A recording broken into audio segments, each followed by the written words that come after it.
صحیح شو؟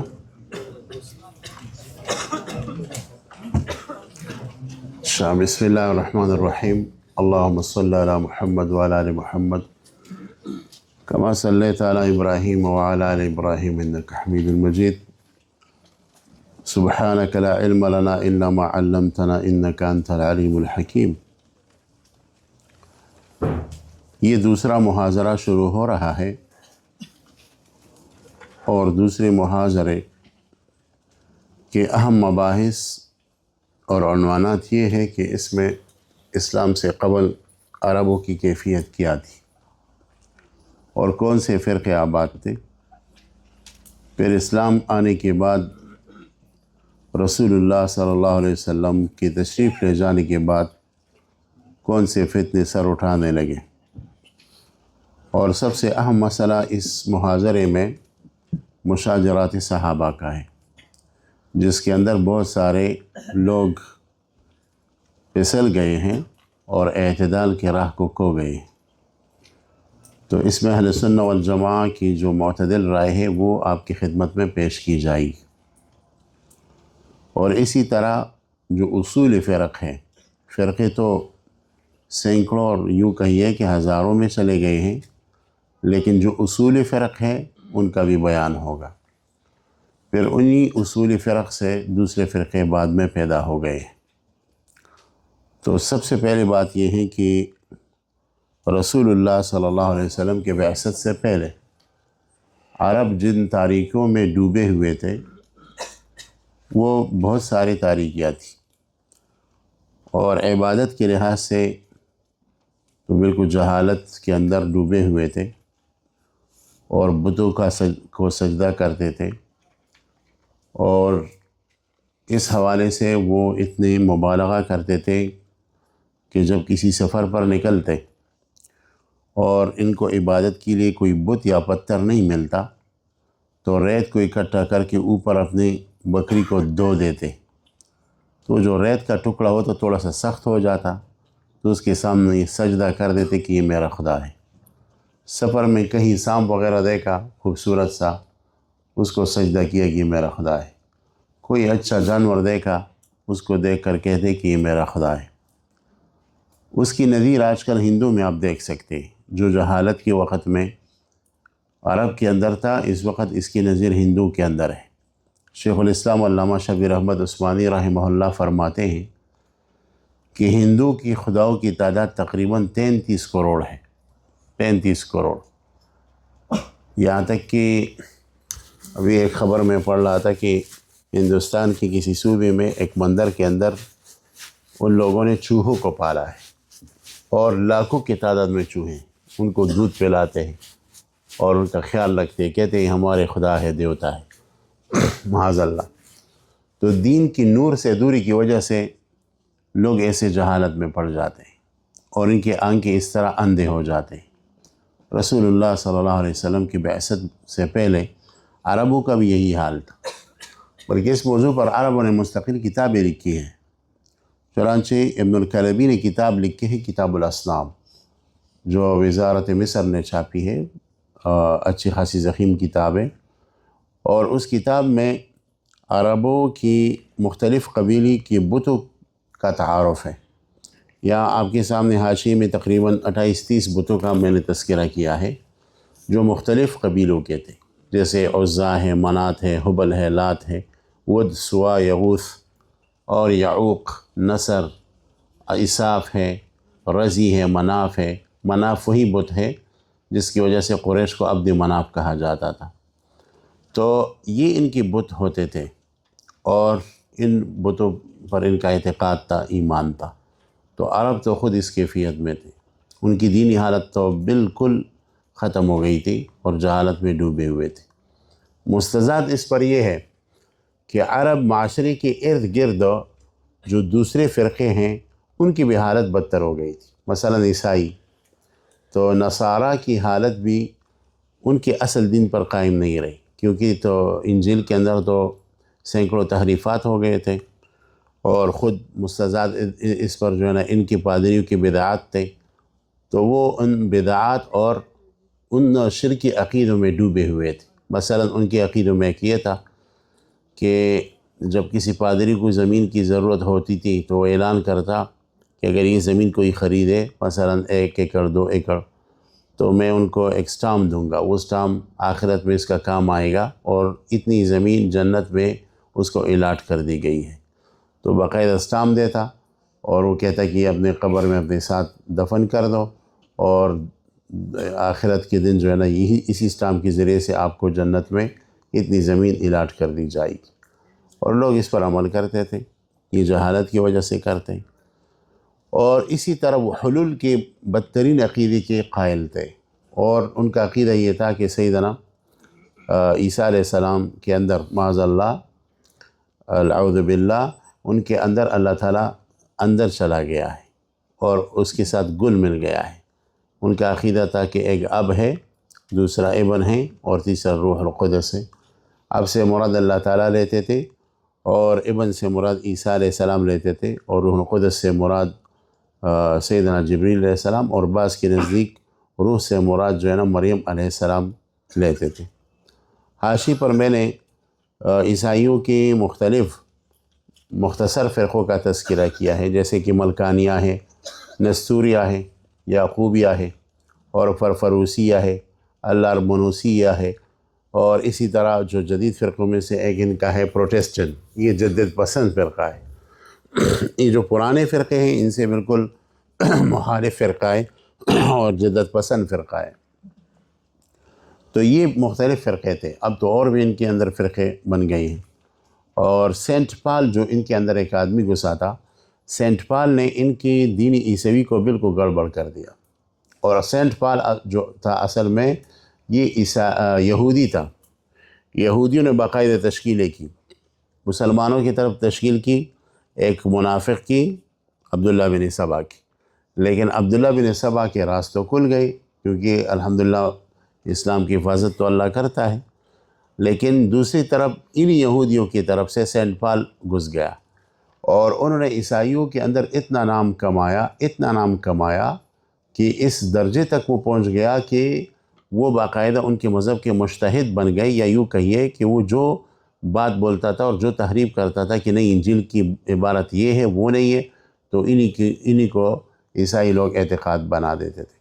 تو یہودی عیسائیوں کے خلاف کامیاب ہو گئے، لیکن اسلام کے خلاف کامیاب نہیں ہوئے، اور الحمدللہ یعنی کلی طریقے سے، جزوی طریقے سے تو یہ کہیے کہ کامیاب ہوئے ہیں، لیکن کلی طریقے سے کامیاب نہیں ہوئے۔ اسی وجہ سے ہم یہ دعویٰ جو کرتے ہیں اور اس میں جا بجا ہے اور حق بر جانب ہے کہ اسلام اسی صورت میں اس وقت ہمارے پاس موجود ہے جس طریقے سے رسول اللہ صلی اللہ علیہ وسلم کے پاس آیا تھا آسمان سے۔ تو یہ عیسائیوں کی حالت تھی۔ یہودیوں کی حالت بھی اس طرح بدتر تھی۔ عرب دنیا میں، عرب خطے میں جس طرح عیسائی رہتے تھے نا نجران وغیرہ علاقوں میں، اور اسی طرح غسان کے علاقے میں، تو یہودی بھی رہتے تھے۔ مدینہ منورہ میں تو یہودی کی بہت تعداد تھی، خیبر ان سب علاقوں میں یہودیوں کی تعداد آباد تھی، بلکہ مدینہ منورہ تو برف پڑا تھا۔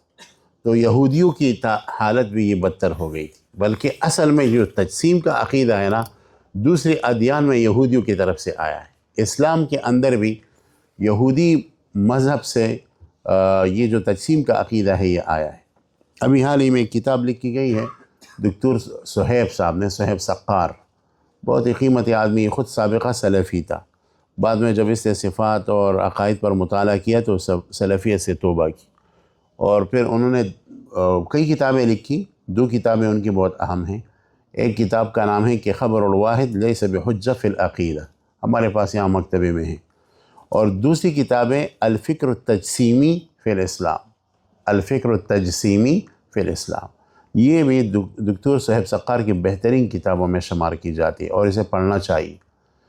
تو صہیب سقار کی یہ جو کتاب ہے التجسیم فی الاسلام، اس کے اندر بھی یہ تحقیق ہے کہ اسلام کے اندر جو یہ تجسیم کی بیماری آئی ہے یہ یہودوں کی طرف سے ہو کر آئی ہے، کیونکہ یہودی مکمل مجسمہ ہے، اللہ تعالیٰ کے بارے میں وہ خراب اعتقادات رکھتے ہیں۔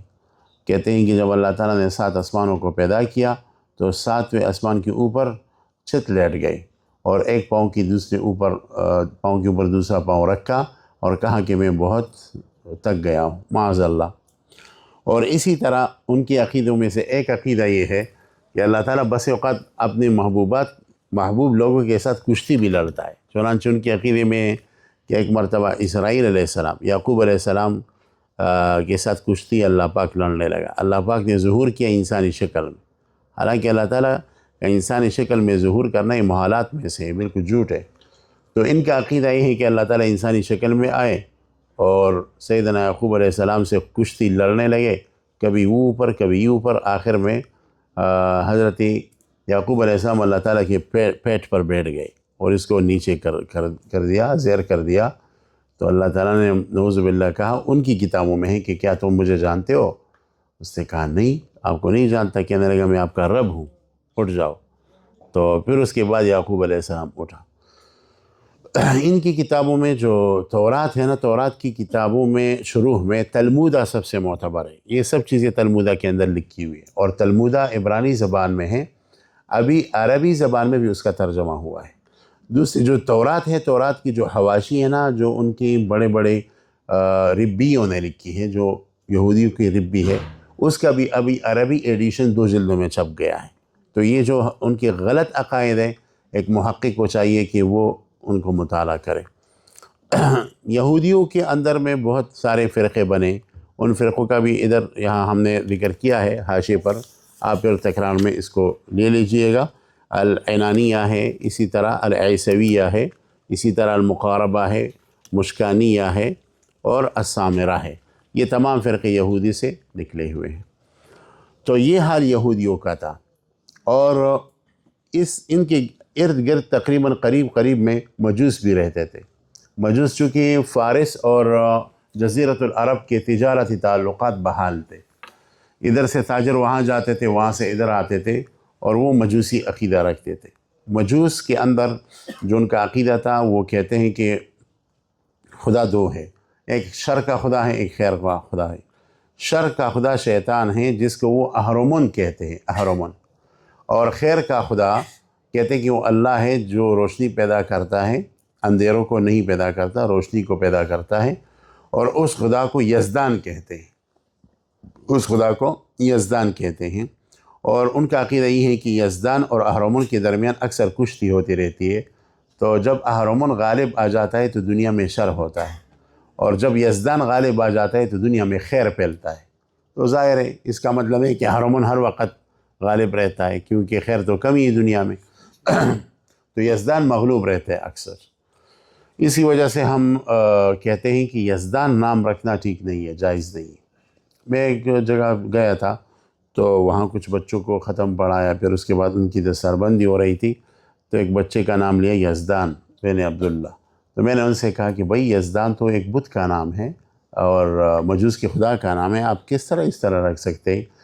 تو میں نے کہا کیا وجہ آپ نے رکھا ہے؟ اس نے کہا کہ یہ نام مجھے بہت اچھا لگا سمع میں، اس وجہ سے رکھ دیا۔ پھر اس بچے کا نام ہم نے اسی مجلس میں تبدیل کر لیا۔ اس لیے ہمارے فائق یزدانی صاحب کو میں فائق الہی کہتا ہوں، میں یزدانی نہیں کہتا۔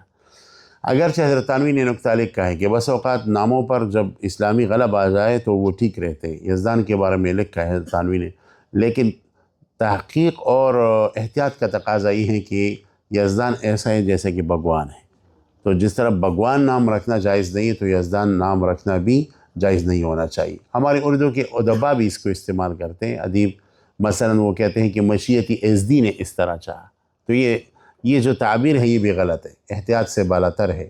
مشیت یزدی میں یزدان کی طرف اشارہ ہو رہا ہے، تو اس میں احتیاط کرنا چاہیے۔ بہرحال یہ جو مجوس تھے، ان کا اثر رسوخ بھی عرب کے ساتھ بڑا ہوا تھا جاہلیت کے زمانے میں، اور ان کے مختلف فرقے ہوتے تھے۔ مثلا ان کے فرقے میں ایک تھا مانویہ، دیسانیہ، مرخونیہ، مزدکیہ فرقہ کا تو مستقل یہ مذہب تھا کہ زمین پر تخت کے اوپر جو کسرا بادشاہ بیٹھتا ہے، یہ 7 آسمانوں کے اوپر جو اللہ جس تخت پر بیٹھتا ہے نعوذ باللہ، اسی کا مظہر ہے کسرا۔ تو جب اللہ ہاتھ ہلاتا ہے تو اصل میں یہ کسرا اس وجہ سے ہاتھ ہلاتا ہے، جب اللہ سر ہلاتا ہے تو نیچے کسرا بادشاہ جو بیٹھا ہوا تھا وہ بھی سر ہلا لیتا ہے۔ تو اس طرح کی عقیدہ وہ رکھے ہوئے تھے، اور یہ ظاہر تقسیم کا عقیدہ اور خطرناک عقیدہ ہے۔ یہ لوگ بھی عرب کے قریب رہتے تھے اور عربوں کے اوپر ان کا اثر تھا۔ ان کے عقائد میں ایک اور فرقہ ان کے قریب رہتا تھا جس کو اصحاب الحیاکل کہتے تھے، جو سورج، چاند اور اسی طرح جو ہے نا کیا کہتے ہیں دوسری چیزوں کے جو ستارے سیارے ہیں اس کی عبادت کرتے تھے۔ اور ان کی بھی فرقے تھے باقاعدہ۔ ان کے فرقوں میں ایک مشہور فرقہ تھا حرانیہ۔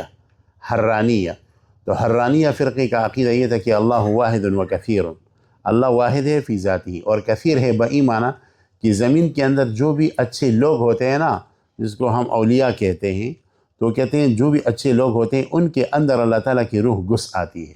تو اس معنی میں اللہ واحد اور کثیر دونوں ہیں۔ یہ ایک باطل عقیدہ تھا اصحاب الحیاکل کا، اور یہ بھی ایک غلط عقیدہ تھا۔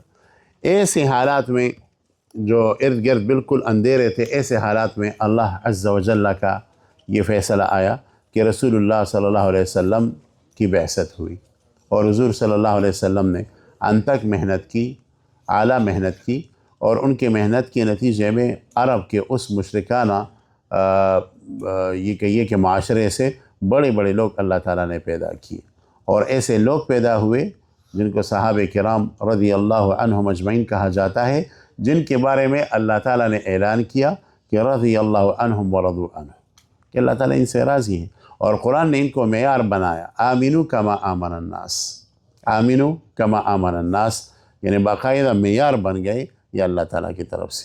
تو اس طریقے سے جو ہے نا حضور صلی اللہ علیہ وسلم کی بعثت ہوئی، اور اس طریقے سے جو ہے نا عرب کی ان لوگوں کے درمیان بڑے بڑے لوگ پیدا ہوئے، سیدنا ابوبکر صدیق اور سیدنا عمر فاروق، سیدنا علی المرتضیٰ، اور اسی طرح جو سیدنا عثمان، دوسرے دیگر بڑے بڑے صحابہ کا جو درجہ ہے بہت اونچا ہے، اور اگر آپ ایمانی صفات کسی میں ڈھونڈنا چاہیں تو صحیح طریقے سے وہ صحابہ کرام ہیں۔ لہٰذا اگر آپ اپنی ایمان کو مضبوط کرنا چاہتے ہیں تو صحابہ کے تذکروں کو پڑھیں۔ صحابہ کے تذکروں کے حوالے سے جو ہمارے قدیم مصادر ہیں وہ اپنی جگہ مسلم ہیں، جدید کتابیں بھی اچھی لکھی گئی ہیں۔ صحابہ کے بارے میں ایک اچھی کتاب تو امام ابن عبد البر کی ہے، الاستیعاب فی ذکر الاصحاب، الاستیعاب فی ذکر الاصحاب۔ یہ امام ابن عبد البر المالکی کی کتاب ہے، اور اس کتاب کے اندر تقریباً 3500 صحابہ اور صحابیات کا ذکر ہے۔ اس کے بعد امام ابن الاثیر نے ایک اور کتاب لکھی، اسد الغابہ فی معرفت الصحابہ، اسد الغابہ فی معرفت الصحابہ۔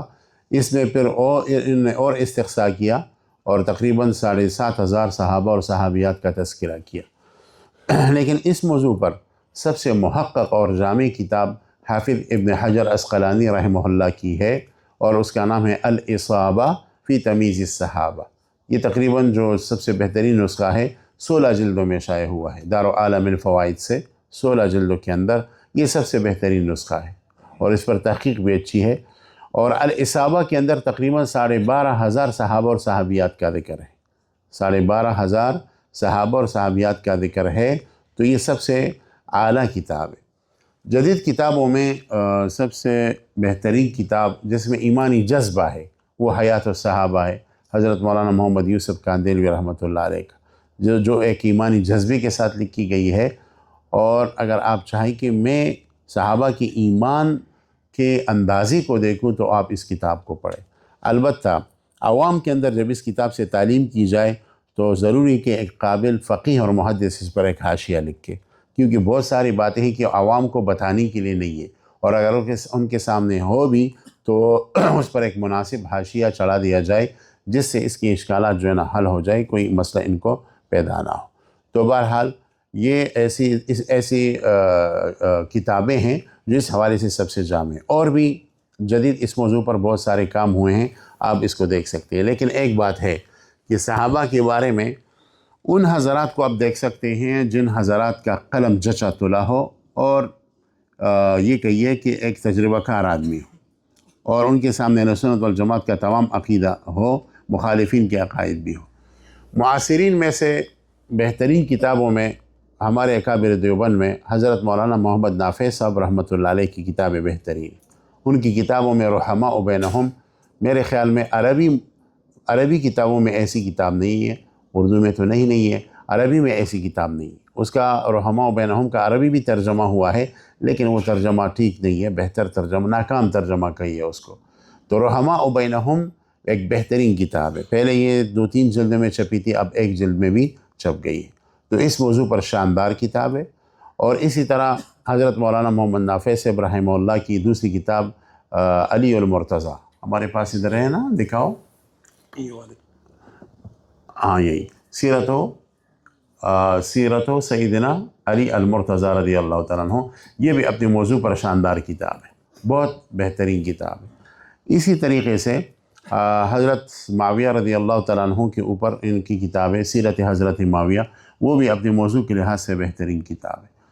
تو صحابہ کے بارے میں منہ کھولنا آسان بات نہیں ہے، بہت احتیاط کرنا چاہیے اس بارے میں، اور اس بارے میں تفریط اور افراط بہت زیادہ ہے، لہٰذا اس بارے میں اگر کوئی بات کرے تو بہت احتیاط سے بات کرے، اور ان حضرات کے قلم سے جو بات نکلی ہوتی ہیں جن کے سامنے تمام یہ فرق باطلہ اور صحیح اہل سنت کی کتابیں، تو انہی کو پڑھنا چاہیے۔ مثلا معاصرین میں مولانا مودودی صاحب ہے، تو مودودی صاحب کا جو قلم تھا وہ یہاں پھسل گیا، انہوں نے صحابہ کے بارے میں احتیاط نہیں کیا۔ حضرت عثمان رضی اللہ تعالیٰ عنہ کے بارے میں جو انہوں نے کتابیں لکھی ہے اور جو باتیں کی ہے خلافت و ملوکیت کے اندر، اپنے رسائل مسائل کے اندر، یہ غیر احتیاطی باتیں اور خطرناک باتیں۔ اسی طرح حضرت معاویہ کے بارے میں انہوں نے جو باتیں کی ہے یہ غیر احتیاطی باتیں، اسی وجہ سے کئی علماء نے ان کے اوپر ردود لکھے۔ اچھا، ان کی رد فعل میں ایک اور فرقہ جدید انداز میں اٹھا جس کو ناصبی کہتے ہیں۔ ناصبی فرقے وہ بھی تفرید کے شکار ہو گئے، افراط کے شکار ہو گئے۔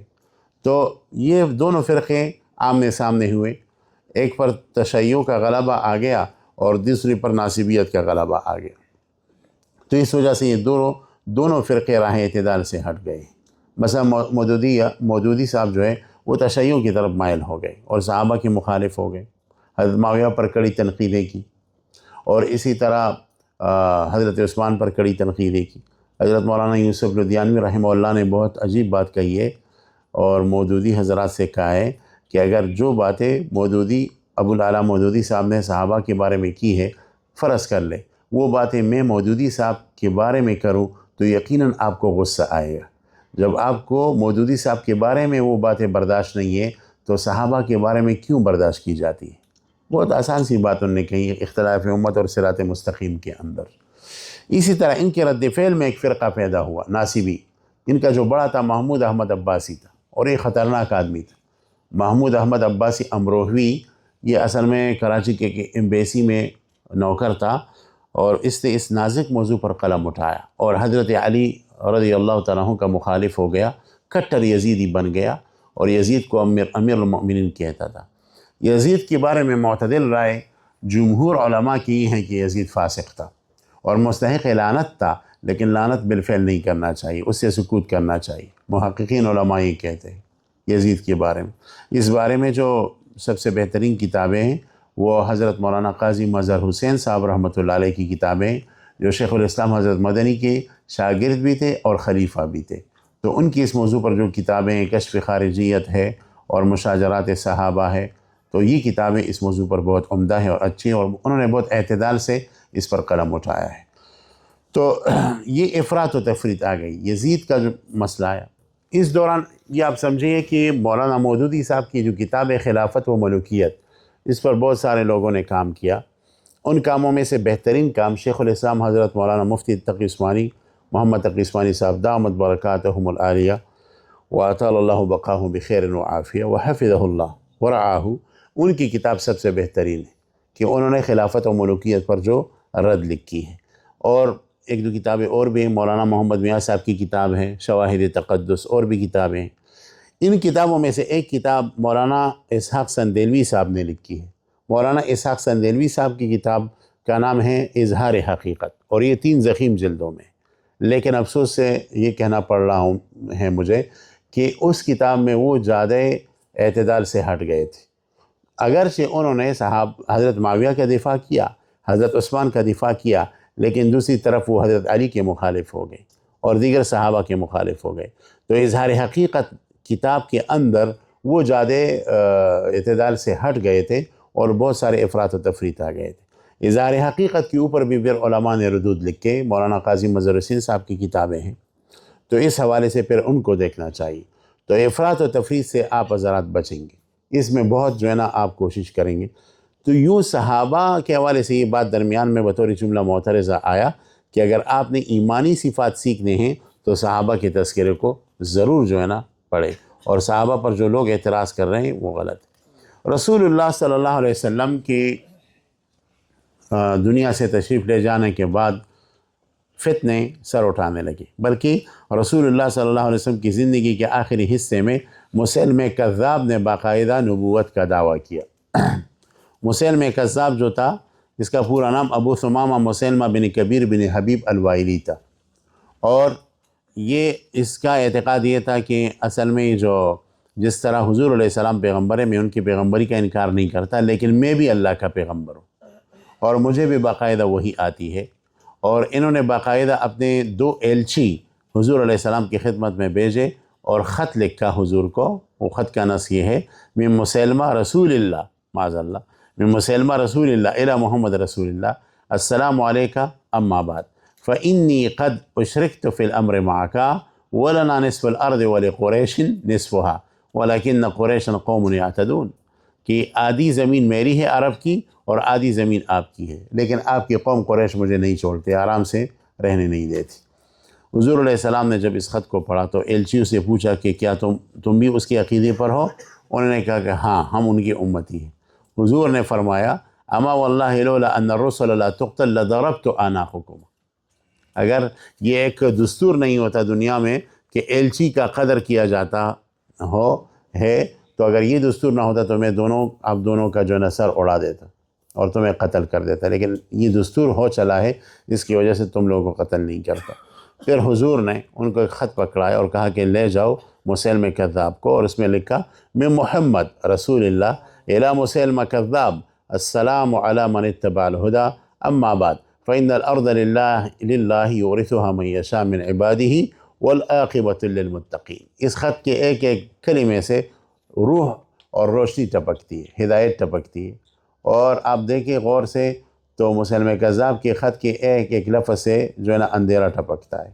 تو یہ خط حضور علیہ السلام نے جو ہے نا بھیجا۔ اس کے بعد جب حضور علیہ السلام دنیا سے تشریف لے گئے تو رسول اللہ صلی اللہ علیہ وسلم نے پہلے سے ان کے خلاف لشکر کشی کا فیصلہ فرمایا تھا، تو ابوبکر صدیق رضی اللہ عنہ نے حضرت خالد بن ولید کی سرکردگی میں ایک لشکر جرار بھیجا، جس میں اکثر صحابہ وہ تھے جو اہل علم تھے، قراء تھے، اور ان صحابہ نے مسیلمہ کذاب کی قوم بنو حنیفہ جو ان پر ایمان لاتا تھا، مرتد تھے، ان کے ساتھ مقابلہ کیا، اور بہت سخت مقابلہ ہوا۔ ان کے ساتھ جو قوم تھا جنگجو قوم تھا۔ بنو حنیفہ جو تھے ان کی تلواریں بہت مشہور تھیں، بنو حنیفہ کا اسلحہ بہت مشہور تھا، اسلحے بنانے میں بہت مشہور تھے، تو جنگجو قوم تھا۔ تو ان سے جب صحابہ کا مڑبیڑ ہوا تو اللہ تعالیٰ نے ایمانی طاقت کی وجہ سے صحابہ کو کامیابی دی، اور اس دوران مسیلمہ کذاب بھی قتل ہوا، اور ان کے تقریباً 28 یا 30 ہزار لوگ بھی قتل ہوئے۔ 28 یا 30 ہزار بہت بڑی جو ہے تعداد ہے۔ اور ان کے مقابلے میں مسلمان کتنے شہید ہوئے صحابہ کرام؟ تو کئی روایتیں، لیکن سب سے راجح روایت یہ ہے کہ 700 صحابہ شہید ہوئے، لیکن وہ 700 صحابہ کم کے لحاظ سے تو کم تھے، لیکن کیف کے لحاظ سے بہت اونچے صحابہ تھے، کیونکہ اکثر ان میں قراء تھے، اور انہی صحابہ کی شہادت کی وجہ سے حضرت سیدنا عمر رضی اللہ تعالیٰ عنہ خلیفۃ رسول اللہ کے پاس آئے، اور سیدنا ابوبکر کے پاس، کہ قرآن کو جمع کرنا چاہیے، کیونکہ اکثر جو صحابہ شہید ہوئے وہ قرآن کے ماہرین تھے، قرآن کے حافظ تھے، حفاظ تھے، ایسا نہ ہو کہ قرآن کہیں ضائع ہو جائے۔ اس وجہ سے پھر ابوبکر صدیق رضی اللہ تعالیٰ عنہ نے زید بن ثابت رضی اللہ عنہ کے ذریعے سے جو ہے نا پھر پورے قرآن کو جمع کیا، اور وہ حضرت حفصہ کے پاس چلا گیا، پھر اس کے بعد سرکاری ریکارڈ کی طرف آیا، اور حضرت عثمان نے اس سے نسخے تیار کیے، تو اس کا اصل باعث جو تھا یہ بنا تھا۔ تو بہرحال حضرت ابوبکر صدیق کے وقت میں یہ ایک فتنہ اٹھا تھا، اور یہ فتنہ ختم ہو گیا۔ رسول اللہ صلی اللہ علیہ وسلم کے زمانے کے آخری حصے میں ایک اور آدمی تھا یمن کے اندر، اس کا نام سجاح تھا، اسود انسی تھا، اسود انسی نے بھی نبوت کا دعویٰ کیا۔ اسود انسی کا اپنا نام حیعلہ بن کعب تھا، حیعلہ ابن کعب۔ تو اس نے ایک جتھا جمع کیا، اس کے بعد صنعاء یمن کے اوپر حملہ کیا، صنعاء کو قبضے میں لیا اور اس پر جو ہے نا قابض ہو گئی۔ اور اس وقت جو یمن کا حاکم تھا وہ شہر بن بازان تھا، ان کے والد جو تھے بازان، وہ پہلے مجوسی تھے، پھر رسول اللہ صلی اللہ علیہ وسلم کے ہاتھ پر ایمان قبول کیا، صحابی بن گئے۔ تو اس وقت وہ فوت ہو چکے تھے، ان کا جو بیٹا تھا شہر بن بازان، وہ صنعاء اور یمن کا حاکم تھا۔ تو شہر بن بازان کے اوپر انہوں نے حملہ کیا اسود عنسی نے، اور ان کو شہید کر دیا۔ ان کی بیوی محترمہ جو تھی مرزبانہ صاحبہ، اس پر بزور نکاح کیا کہ تم میرے نکاح میں ہو۔ تو یہ جو تمام واقعات تھے جو وہاں ہو رہے تھے، ایک صحابی تھی ابن مسیک، فروہ ابن مسیک، یہ آئے اور رسول اللہ صلی اللہ علیہ وسلم کو پوری کارگزاری سنائی۔ رسول اللہ صلی اللہ علیہ وسلم نے معاذ بن جبل کی سرکردگی میں ایک لشکر جرار تشکیل دیا اور ان کی طرف بھیجا۔ اسود عنسی بہت ہٹ درم آدمی تھا، یہ باقاعدہ کہتا تھا کہ میرے پاس 2 فرشتے آتے تھے، شحیق اور شریق، اور یہ باقاعدہ جس طرح حضور پر جبریل علیہ السلام وحی لاتے ہیں، تو شحیق اور شریق مجھ پر جو ہے نا وحی لاتا ہے اللہ کی طرف سے۔ بہرحال تو اس لشکر میں حضرت فیروز دہلوی رضی اللہ عنہ بھی تھے۔ فیروز دہلوی رضی اللہ عنہ نے، یہ مرزبانہ کے رشتہ دار تھے، تو مرزبانہ سے کہا کہ ان سے مشورہ کیا اور دونوں کی رائے ایک ہو گئی، تو کہا کہ میں رات کے وقت آپ کے گھر آ جاؤں گا اور اس آدمی کو قتل کر دوں گا۔ رات کے وقت وہ تشریف لائے، انہوں نے پیچھے سے دروازہ کھولا اور اس طریقے سے اسود عنسی پر حملہ کیا، اور حضرت فیروز دہلوی نے اسود عنسی کو جہنم میں رسید کیا۔ تو یہ فتنہ بھی اس کے ساتھ ختم ہو گیا تھا۔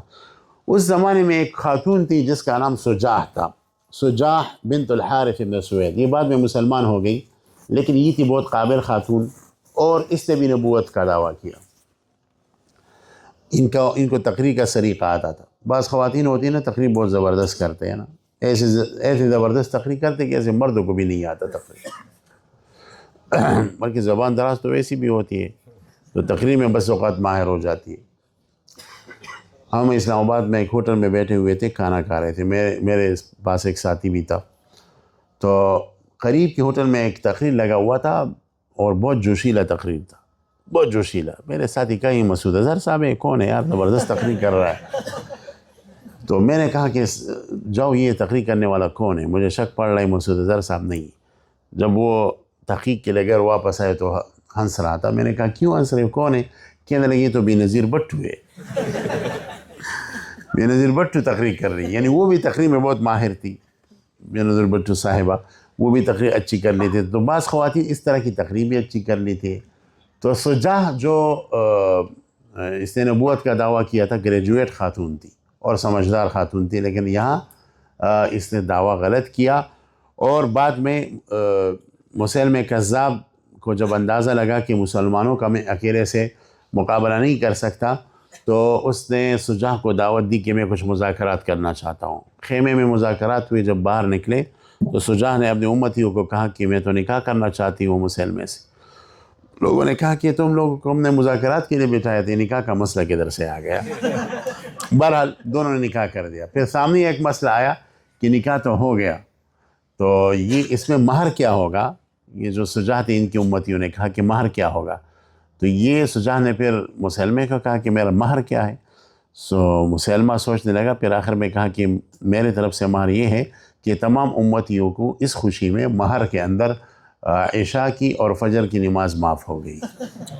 تو یہ دونوں نمازیں معاف ہو گئی، یہ مہر تھی اس کی۔ بہرحال جب مسلمہ مسلمانوں کے خلاف کھڑا ہوا اور سجاح کو پتہ چلا کہ بھائی یہ آدمی تو پاگل ہے اور یہ کھائے گا، سر کھائے گا، لہٰذا وہ الگ ہو گئی۔ اس نے کہا کہ میں مسلمانوں کے خلاف جو ہے جنگ نہیں کرتا، کیونکہ مسلمانوں کے پاس ایمانی طاقت ہے، پیچھے ہو گئی اور اپنے 40,000 لوگوں کے ساتھ پیچھے ہو گئی۔ اس سے مسلمہ کمزور بھی پڑ گیا، بہرحال وہ قتل ہوا۔ میرے خیال میں اس وجہ سے پھر اللہ تعالیٰ نے ان کو دوبارہ ایمان نصیب فرمایا، تو سجاح آخر میں پھر مسلمان ہو گئی تھی۔ اس طریقے سے مسلمہ کذاب جو ہے نا قتل ہو گیا تھا۔ حضرت سیدنا ابوبکر صدیق کی دور میں ایک قوم تھا اور اس نے زکوٰۃ دینے کا انکار کیا۔ زکوٰۃ یعنی مطلق زکوٰۃ کا انکار نہیں کیا تھا، بعض مصادر اس میں غلط ہو رہے ہیں۔ زکوٰۃ کا انکار بئی معنی کیا کہ ہم حکومت کو زکوٰۃ نہیں دیں گے، ہم خود ادا کریں گے، کیونکہ اگر ہم حکومت کو زکوٰۃ دیں گے تو یہ ہمیں مناسب نہیں، ہم خود زکوٰۃ دینا چاہتے ہیں، حکومت کو نہیں دیں گے۔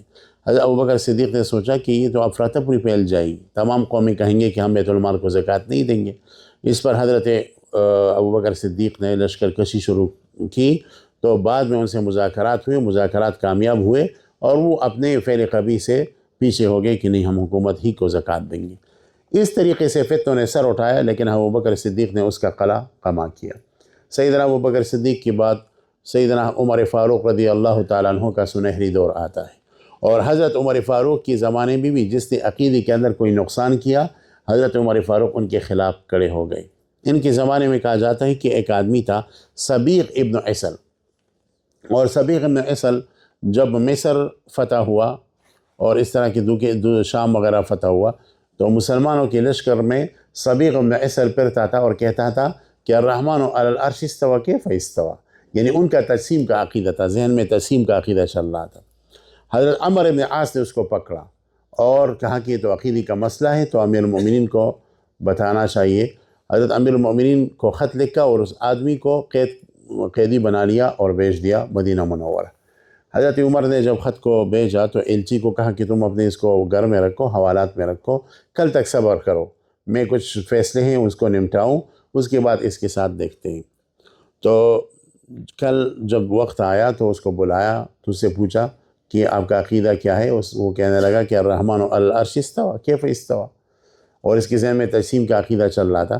تو حضرت عمر کے علاج کے طریقے تو مختلف تھے، یہاں انہوں نے ایک طریقہ اپنایا کہ اس سے قمیص نکالی اور تازہ اس نے جو ہے نا بال اتارے تھے، تو اس وقت جو ہے نا حضرت عمر رضی اللہ عنہ نے ایک آدمی کو کہا کہ تم کھجور کی ٹہنیاں کو لاؤ، کھجور کی ٹہنی بالکل یہ بلیڈ کی طرح ہوتی ہے، تو وہ لائے گئے اور اس سے ایک جھاڑو سا بنایا گیا اور اس کو کہا کہ بیٹھ جاؤ، اور حضرت عمر بذات خود ضربہ ضربو گردان شروع کرنے لگے اور خوب اس کو مارا۔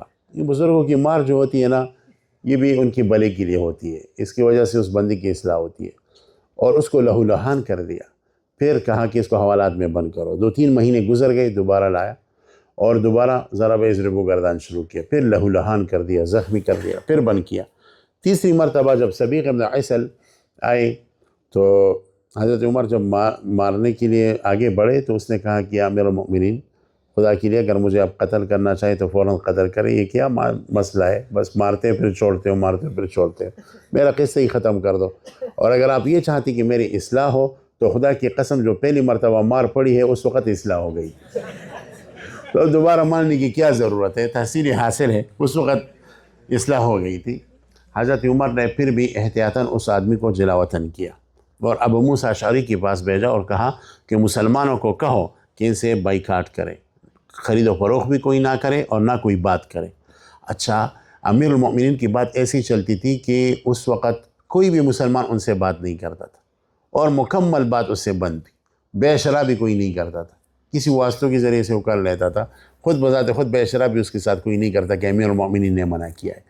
وہ اتنا تنگ آ گیا کہ ابو موسیٰ اشعری رضی اللہ عنہ کے پاس آیا کہ آپ امیر المؤمنین کو خط لکھ کے کہ میں قسم کا کر کہتا ہوں کہ میرے دل سے وہ باطل عقیدہ اور تقسیم کا عقیدہ نکل گیا ہے، لہٰذا مسلمانوں کی یہ جو بائیکاٹ ہے ختم کرے۔ تو پھر حضرت ابو موسیٰ اشعری نے خط لکھا امیر المؤمنین کو کہ میں سفارش کرتا ہوں کہ یہ آدمی ٹھیک ہو گیا ہے۔ تو اس کے بعد حضرت امیر المؤمنین نے جواباً کہا کہ ٹھیک ہے، جب آپ لوگوں کو پتہ ہے کہ ٹھیک ہو گئے تو لوگ ان کے ساتھ معاملات کر سکتے ہیں، بے شرع کر سکتے ہیں، یعنی اتنی سختی سے حضرت نے نوٹس لیا۔ یہ روایت مسند دارمی کے اندر 2 جگہ ہے، 72 نمبر صفحہ پر میں نے لیا ہے، آپ دیکھیں۔ اخبرنا عبداللہ بن صالح قال حدثني الليث قال اخبرني ابن عجلان النافع مولى عبد الله ان صبيغا العراقي جعل يسأل عن اشياء من القرآن في اجناد المسلمين حتى قدم مصر، فبعث به عمرو بن العاص رضي الله عنه الى عمر بن الخطاب رضي الله عنه، فلما اتاه الرسول بالكتاب فقرأه فقال أين الرجل؟ فقال في الرحل گرمه. قال عمر ابصر ان يكون ذهب فتصيبك مني به العقوبة الموجعة، ایلچی کو کہا کہ کہیں وہ آدمی بھاگ نہ جائے ورنہ تیری خیر نہیں ہے۔ فاتاه به فقال عمر تسأل محدثا، تم بدعت پہ لا رہے ہو؟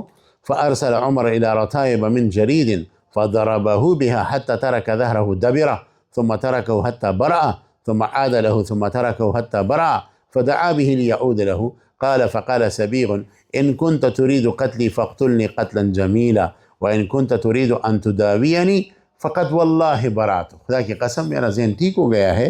فأذن له إلى أرضه وكتب إلى أبي موسى الأشعري رضي الله عنه ألا يجالسه أحد من المسلمين فاشتد ذلك على الرجل فكتب أبو موسى إلى عمر أن قد حسنت توبته فكتب عمر أن أذن للناس بمجالسته. تو لوگ ان سے بے شراء اور معاملات اٹھنا بیٹھنا کر سکتے ہیں. تو حضرت عمر نے اس طریقے سے علاج کیا. ان کے بعد جو حکمران تھے وہ بھی اس طرح کرتے تھے نا. تو الروزتین فی تاریخ الدولتین امام ابو شامہ المروزی کی کتاب ہے، 5 جلدوں میں چھپی ہے، بہترین کتاب ہے. اور اس پر انہوں نے پھر 2 جلدوں میں ذیل بھی لکھی ہے، ذیل الروزتین. یہ تاریخ ہے سلطان صلاح الدین ایوبی رحمہ اللہ کی مستند تاریخ ہے. اور ابو شامہ مروزی خود بہت بڑے محدث ہیں اور ساتھ ساتھ مورخ بھی. تو ابو شامہ مروزی نے لکھا ہے کہ دمشق کے اندر ایک آدمی تھا، وہ تجسیم کی عقیدے کا قائل تھا، اور وہ یہ بولتا تھا کہ اللہ تعالیٰ عرش کے اوپر ہمارے طرح بیٹھا ہوا ہے، جلوس کیا ہے.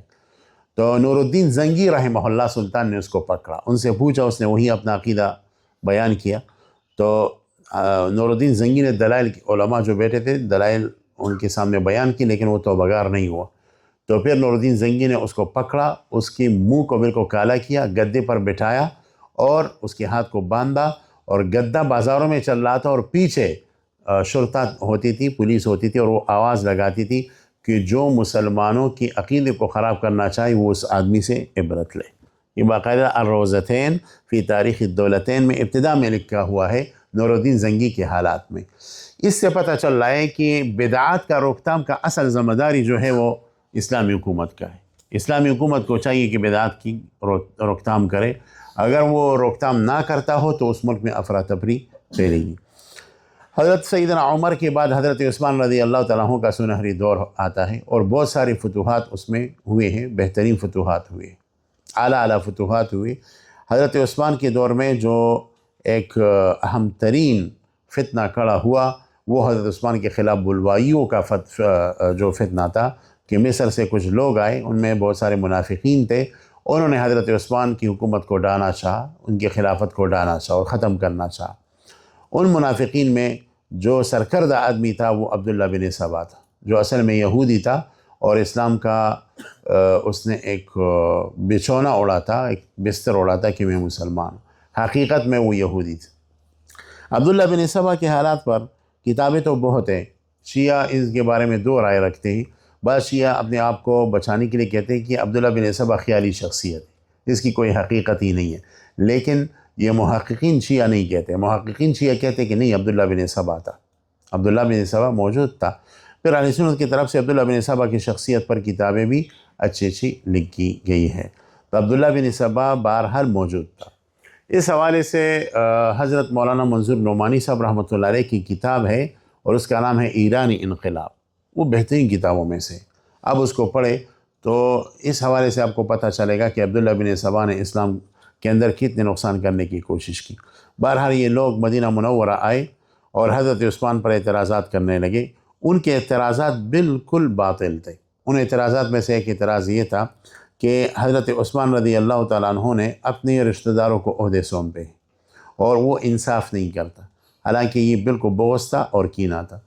حضرت مولانا محمد نافع صاحب ہمارے شیخ الاستاذ نے سیرت علی المرتضیٰ کے اندر ایک جگہ لکھا ہے کہ یہ نظریہ ایک عام تاریخ روایت کے تحت سطحی طور پر تجویز کیا گیا کہ وہ اس نے انصاف نہیں کیا. حقیقت واقعہ دوسری چیز ہے جس کو خود حضرت علی المرتضیٰ نے واضح فرمایا. آپ کی دور خلافت میں لوگوں نے سوال کیا کہ قتل عثمان پر لوگوں کو کس چیز نے برانگیختہ کیا، تو اس کے جواب میں جناب علی المرتضیٰ رضی اللہ تعالیٰ عنہ نے ارشاد فرمائے کہ حسد اور عناد کی بنا پر لوگوں نے یہ فعل کیا.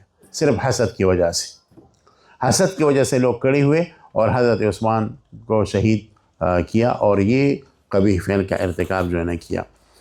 حضرت عثمان رضی اللہ تعالیٰ عنہ نے اپنے زمانے میں اسلام کے لیے بہت بڑے بڑے کارنامے دیے. سب سے بڑا کارنامہ یہ کہ خط قریش پر، قرآن کریم کی خط رسم قریشی پر جو ان لوگوں کو جمع کیا، اور رسم عثمانی کے نام سے مشہور ہے. اس پر اب تحقیقی مقالجات بھی لکھے گئے ہیں اور ان کے دور میں زبردست فتوحات بھی ہوئے.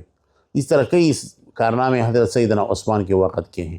حضرت عثمان کی شہادت کے بعد تو فتنہ کھڑا ہوا. ایسے گمبھیر حالات میں سب سے مناسب شخصیت خلافت کے لیے سیدنا حضرت علی المرتضیٰ رضی اللہ تعالیٰ عنہ تھے۔ حضرت علی پر اجماعی بیعت ان کے ہاتھ پر ہوئی، لیکن حالات چونکہ گڑبڑ تھے تو اس زمانے میں پھر جب حضرت عثمان کا محاصرہ ہوا تو امہات المؤمنین وہ مکہ مکرمہ تشریف لے گئی، اس وقت عمرے وغیرہ کے لیے مکہ مکرمہ تشریف لے گئی، اور اس وقت جو سرکردہ صحابہ ہے اس میں ایک زبیر بن عوام رضی اللہ تعالیٰ عنہ ہیں اور حضرت طلحہ رضی اللہ تعالیٰ عنہ ہیں۔ انہوں نے باقاعدہ علی کے ہاتھ پر بیعت کیا۔ یہ جو بعض ضعیف تاریخوں میں آتا ہے کہ حضرت زبیر اور حضرت طلحہ نے حضرت علی کے ہاتھ پر بیعت نہیں کیا، تو بالکل کمزور روایت ہے، محققین اس کی مخالفت کرتے ہیں۔ محققین کے ہیں اس طرح کی روایت ملتے ہیں کہ ان دونوں نے بیعت نہیں کیا تھا، لیکن یہ کمزور ہے۔ محقق قول یہی ہے کہ حضرت زبیر بن عوام اور حضرت طلحہ نے باقاعدہ حضرت علی کے ہاتھ پر بیعت کیا تھا۔ سب سے اہم ترین مسئلہ جب حضرت سیدنا علی کے ہاتھ پر بیعت ہو گیا، وہ یہ سامنے آیا کہ حضرت عثمان کا قصاص لیا جائے۔ اس حوالے سے میں نے یہاں جو اقتباسات لی ہیں اپنی کابر کی کتابوں سے صفحہ نمبر 74 پر، تو میں تھوڑی تحریر کی طرف آتا ہوں، اب اس کو دیکھیں۔ اس کے بعد جب حضرت علی کا دور خلافت شروع ہوا، اکابر صحابہ اور اہل مدینہ نے حضرت علی کے ہاتھ پر بیعت کر لی، تو اس وقت حضرت طلحہ ابن عبید اللہ اور زبیر ابن عوام رضی اللہ عنہما و دیگر اکابر صحابہ رضی اللہ عنہم حضرت علی رضی اللہ عنہ کی خدمت میں حاضر ہوئے اور یہ مطالبہ پیش کیا کہ آپ رضی اللہ عنہ مستد خلافت پر تشریف فرما ہو چکے ہیں، تو حضرت عثمان کے قصاص کے متعلق انتظام فرما دے اور قاتلین پر شرعی حکم کا نفاذ کرے، کیونکہ اگر ہم مظلوم کا انتقام نہ لے اور اہل عدوان و اہل فساد کا قلع قمع نہ کیا تو اللہ تعالیٰ کے عقاب و غضب کے مستوجب ہوں گے۔ اس مطالبہ کے جواب میں حضرت علی المرتضیٰ نے اپنا عذر پیش کرتے ہوئے فرمایا، نمبر 1، قاتلین کو ان حالات میں بہت سے لوگوں کی مدد میسر ہے اور ان کو غلبہ اور تسلط حاصل ہے، اس لیے یہ چیز اس وقت ممکن نہیں ہے اور فی الوقت یہ کام نہیں ہو سکتا، حالات کی مساعد اور سازگار ہونے کے بعد یہ ہو سکے گا۔ اور سیدنا حضرت علی کی خلافت نوزائیدہ تھی، اس کو مضبوط کرنے کی نہایت ضرورت تھی۔ جب خلافت مضبوط ہو تو پھر تو سب چیزیں ممکن ہیں، تو اس وقت حضرت علی نے یہ عذر پیش کیا کہ اس وقت خلافت مضبوط نہیں ہے، یعنی اس فتنہ نمبر 2، یعنی اس فتنہ انگیز جماعت کا قتل ایک دیگر فتنہ کھڑا کرنے کا موجب ہوگا جو سابقہ فتنہ سے بھی شدید تر ہوگا، اور اس کی بنیادی وجہ یہ تھی کہ جو قاتلین تھے ان کے قبیلے بھی وہاں موجود تھے اور ہر قاتل کے ایک بڑی قبیلے سے تعلق تھا، تو قومیت کے بنا پر حضرت علی نے ان کے اوپر اس وقت ہاتھ ڈالنا مناسب نہیں سمجھا۔ نمبر 3، حضرت عثمان کی والی اور ورثہ کی طرف سے باقاعدہ طور پر مقدمہ کی حضرت عثمان کی ولی اور ورثہ کی طرف سے باقاعدہ طور پر مقدمہ کی مرافعات کی جائے، اور جب قاتلین کا خصوصی طور پر تعین ہو جائے کہ یہی قاتل ہے تو ان سے قصاص لیا جائے گا۔ مقصد یہ تھا کہ یہ مطالبہ تو درست اور صحیح ہے، لیکن حالات فی الوقت اس چیز کی متقاضی ہیں کہ قصاص کے معاملے میں تاخیر کی جائے، کیونکہ تعجیل کرنے میں بیشتر خطرات ہیں۔ ان حالات میں بعض ازواج مطہرات باغیوں کی چڑھائی کے وقت اس فتنہ سے اجتناب کرتے ہوئے حج کے لیے مکہ مکرمہ شریفہ تشریف لے گئی تھی۔ اس کے بعد حضرت علی المرتضیٰ کی اجازت سے حضرت طلحہ، حضرت زبیر رضی اللہ عنہما بھی اپنی ساتھیوں کے ہمراہ عمرہ کی غرض سے مکہ شریف تشریف لے گئے۔ وہاں ان حضرات کی امہات المؤمنین کے ساتھ ملاقاتیں ہوئی اور قتل عثمانی کے معاملے کے متعلق باہمی گفتگو ہوئی۔ ان حضرات کا یہ نظریہ تھا کہ حضرت عثمان کا قتل ظلماً اور ناحق ہوا ہے، قاتلین سے اولین فرصت میں ان کا قصاص لینا ضروری ہے، اور انہیں یہ گمان تھا کہ مفسدین حضرت علی کے ہاتھ پر بیعت کر کے ان کے ساتھ مل گئے ہیں۔ دوسری طرف حضرت نعمان بن بشیر رضی اللہ تعالی عنہ اور دیگر صحابہ ملک شام چلے گئے۔ وہاں حضرت معاویہ جو اس وقت ملک شام میں گورنر تھے اور باقی حضرات سے جا کر قتل عثمانی کی دردناک مناظر ذکر کیے، پھر قاتلین کا حضرت علی کی بیعت کرنا اور ان کے ساتھ مجتمع ہونا بتلایا اور ان کی شرانگیزی اور سرگرمیاں بیان کی۔ ان واقعات کو معلوم کرنے کے بعد حضرت معاویہ اور باقی صحابہ و تابعین نے بھی دم عثمانی کے قصاص کا مطالبہ کیا۔ ادھر مدینہ منورہ میں حضرت علی نے حالات کی درستگی اور حکومت کو مستحکم کرنے کے لیے مختلف علاقوں میں اپنی والی بھیجے۔ شام کی طرف حضرت سہل بن حنیف رضی اللہ تعالیٰ عنہ کو اور حضرت معاویہ کی جگہ والی شام بنا کر روانہ فرمایا۔ جب وہ یہ حکم نامہ لے کر تبوک کے مقام پر پہنچے جو شام کی سرحد ہے، تو حضرت امیر معاویہ کی گھڑ سوار دستوں سے معارضہ ہوا۔ انہوں نے کہا، آپ کون ہیں؟ حضرت سہل بن حنیف نے کہا کہ مجھے شام کے لیے امیر متعین کیا گیا ہے۔ تو انہوں نے کہا کہ اگر آپ حضرت عثمان کی طرف سے والی شام مقرر کیے گئے ہیں تو تشریف لائیے اور اگر آپ کو کسی دوسرے نے امیر شام متعین کیا تو واپس چلی جائیے۔ چنانچہ حضرت سہل ابن حنیف رضی اللہ تعالی عنہ حضرت علی المرتضیٰ رضی اللہ تعالیٰ عنہ کی طرف واپس لوٹ گئے۔ اسی طرح کوفہ، بصرہ وغیرہ کے علاقہ جات میں بھی حضرت علی رضی اللہ تعالیٰ عنہ کے روانہ کردہ والیوں کے ساتھ اس قسم کے معارضے پیش آئے اور مخالفت بھی سامنے آئی، جس کی وجہ سے حضرت علی کو بہت صدمہ پہنچا، کیونکہ برحق خلیفہ وہی تھے۔ وہاں مکہ مکرمہ میں حضرت طلحہ، حضرت زبیر اور امہات المؤمنین کے علاوہ دوسرے صحابہ کرام کا اجتماع ہوا۔ ان تمام حضرات کا مقصد واحد تھا اور یہ مطالبہ تھا کہ دم عثمان ناحق اور ظلماً گرایا گیا ہے، اس لیے ان کے قصاص کا مسئلہ سب سے پہلے طے ہونا چاہیے۔ اس سلسلے میں ان حضرات کی باہمی مشورے جاری رہے اور اس مقصد کے حصول کے لیے مختلف آراء سامنے آئی، لیکن آخرکار یہ رائے ٹھہری کہ بصرہ پہنچنا چاہیے، اس لیے کہ وہاں حضرت طلحہ کا بڑا اثر تھا اور وہاں فوجی چاونی بھی تھی، اور وہ بھی اکثر حضرت طلحہ کے مریدین کہیے یا ان کے ماننے والے کہیے تھے، اور منشا یہ تھا کہ مسلمانوں کے کثیر جماعت اگر مطالبہ مذکور پر مجتمع ہو جائے تو اس صورت میں امید ہے کہ فریق ثانی بھی اس کے جواز کی طرف توجہ کرے گا اور باہم تفاہم و توافق پیدا ہو جائے گا۔ بہرحال بہت سے لوگ ان اکابر یعنی حضرت ام المؤمنین عائشہ صدیقہ رضی اللہ عنہا، حضرت زبیر، حضرت طلحہ رضی اللہ عنہما کے ساتھ شریک ہو گئے اور بصرہ کی طرف رخت سفر باندھا گیا۔ اسی وقت عبداللہ ابن سبا اور اس کی تخریب کار ساتھیوں کو شرارت کا موقع مل گیا، چنانچہ وہ سب جاسوس بن کر آ گئے اور حضرت علی کو کہنے لگے کہ آپ کے خلاف بصرہ میں لشکر کشی ہو رہی ہے۔ حضرت علی کو تو اول یقین نہیں آ رہا تھا، اس لیے کہ حضرت طلحہ ابن عبید اللہ اور حضرت زبیر ابن عوام تو حضرت علی سے اجازت لے کر چلے گئے تھے۔ بہرحال حضرت علی نے حالات کی تحقیق کے لیے چند ساتھیوں سمیت بصرہ پہنچنے کا ارادہ فرمایا، اور ان ساتھیوں میں وہ گروہ بھی از خود ہمراہ ہو گیا تھا جنہوں نے خلیفہ برحق حضرت عثمان غنی رضی اللہ تعالیٰ عنہ کو ناحق قتل کر ڈالا تھا۔ ظاہری طور پر یہ قاتلین سیدنا علی المرتضیٰ کی حمایت و نصرت میں پیش تھے، جبکہ حقیقت میں ان کی سرشت میں شر اور فساد پیوست تھا۔ روایات میں آتا ہے کہ حضرت علی رضی اللہ تعالی عنہ جب مدینہ منورہ سے نکل رہے تھے تو حضرت عبداللہ بن سلام سواری کی باغ تام کر کے فرمانے لگے، اے امیر المؤمنین، یہ عبداللہ بن سلام فرما رہے ہیں، آپ مدینہ طیبہ کی اقامت ترک نہ فرمائیں۔ اگر آپ مدینہ طیبہ سے باہر چلے گئے تو کوئی مسلمانوں کا خلیفہ مدینہ طیبہ کی طرف عودہ نہیں کر سکے گا۔ بعض لوگوں کو یہ کلام سخت ناگوار گزرا اور ان کے ساتھ سخت کلامی کرنے لگے، تو جناب علی المرتضیٰ رضی اللہ عنہ نے فرمایا کہ ان کو رہنے دیجئے، یہ نبی کریم صلی اللہ علیہ وسلم کے اصحاب میں سے عمدہ آدمی ہے، یعنی ازراہ نصیحت و خیرخواہی یہ کلام کیا ہے، کسی خود غرضی سے نہیں کیا۔ قلندر ہر چگوئے دے دو گوئے، اور یہی ہوا۔ حضرت علی دوبارہ پھر نہیں آئے اور دارالخلافہ کوفہ کو بنا دیا، اور بعد کے خلفاء بھی انہوں نے بھی تقریباً مختلف جگہوں کو، کس نے شام، بنو امیہ نے نا، بنو عباس نے بغداد کو، اس کو دارالخلافہ بنا دیا۔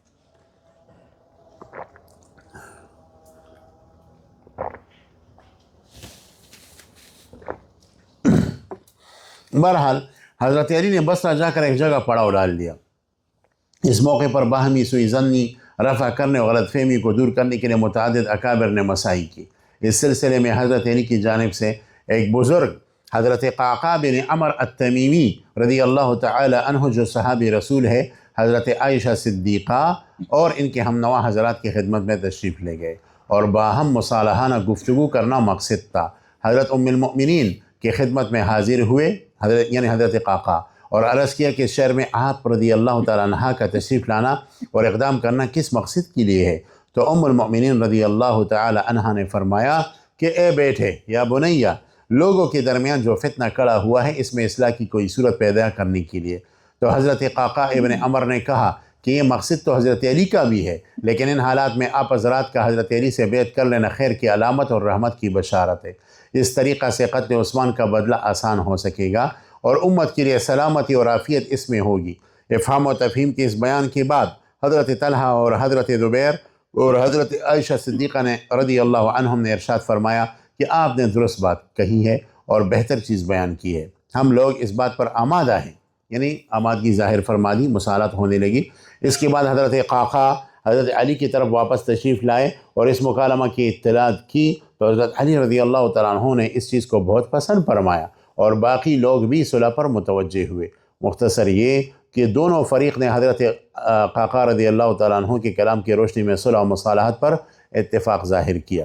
جب امیر المؤمنین کی طرف سے یہ اعلان ہوا تو اس وقت فتنہ انگیز پارٹی کی سرکردہ لوگ جو منافقین تھے، شریح ابن ارنی، علبہ ابن الحیثم، سالم بن ثعلبہ العبسی، عبداللہ بن سبا، خالد بن ملجم، عدی بن حاتم وغیرہ۔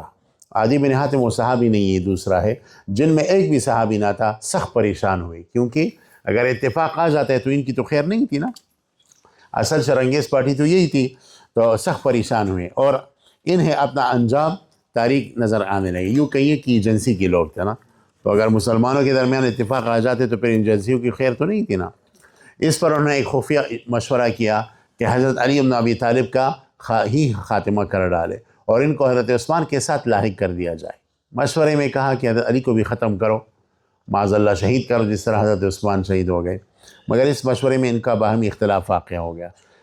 اختلاف کی کئی وجوہات تھی۔ ایک وجہ یہ تھی کہ حضرت علی جنگجو آدمی تھے اور یہ ان سے ڈر رہے تھے۔ حضرت عثمان رضی اللہ تعالیٰ عنہ اس طریقے سے جنگجو نہیں تھے، تلوار چلانے والے، تو حضرت علی پر چڑھائی کرنا ان کے لیے مشکل تھا، تو اس وجہ سے کہا کہ بھئی آسان بات نہیں، حضرت علی کے قریب جانا بھی آسان بات نہیں ہے، یہ فاتح خیبر ہے۔ اس وجہ سے یہ ان کے درمیان اختلاف واقع ہو گیا اور قتل علی پر ان کا اتفاق نہیں ہو سکا، لہٰذا یہ اسکیم ناکام رہی۔ پھر مشورہ اس پر ہوا کہ ہم دونوں فریقوں میں تقسیم ہو جائیں اور علی الصباح دونوں فریقوں کے لشکروں میں قتال کی ابتدا کر دیں، ایک فریق کی جانب سے دوسری فریق پر تیر اندازی شروع کر دیں۔ یہ ایک مکروہ اور ایک فرعونی سوچ ان کے ذہن میں آ گیا، شیطانی سوچ، اور جو فریق حضرت علی کے لشکر میں پہنچے وہ ندا کرے۔ آپ کو معلوم ہے کہ لشکر رات کے آخری حصے میں اکثر آرام کرتی ہے، تو انہوں نے مشورہ کیا کہ ہمارے بعض لوگ حضرت عائشہ رضی اللہ عنہ کے لشکر کی طرف چلے جائیں گے، وہاں سے تیر اندازی شروع کر لیں گے اور اس طرف سے ہم آواز لگانے والے آواز لگائیں گے کہ حضرت عائشہ کے لشکر نے بدعہدی کر دی اور ہمارے اوپر حملہ کر دیا، اور اسی طرح حضرت علی کی طرف سے بعض لوگوں نے کہا کہ ہم تیر اندازی کر دیں گے تو تم لوگ یہ آواز اٹھانا اس وقت کہ بھئی حضرت علی کی طرف سے جو ہے نا حملہ ہوا اور انہوں نے بدعہدی کر دی۔ یہ طریقہ کامیاب رہا، یہ شیطانی چال۔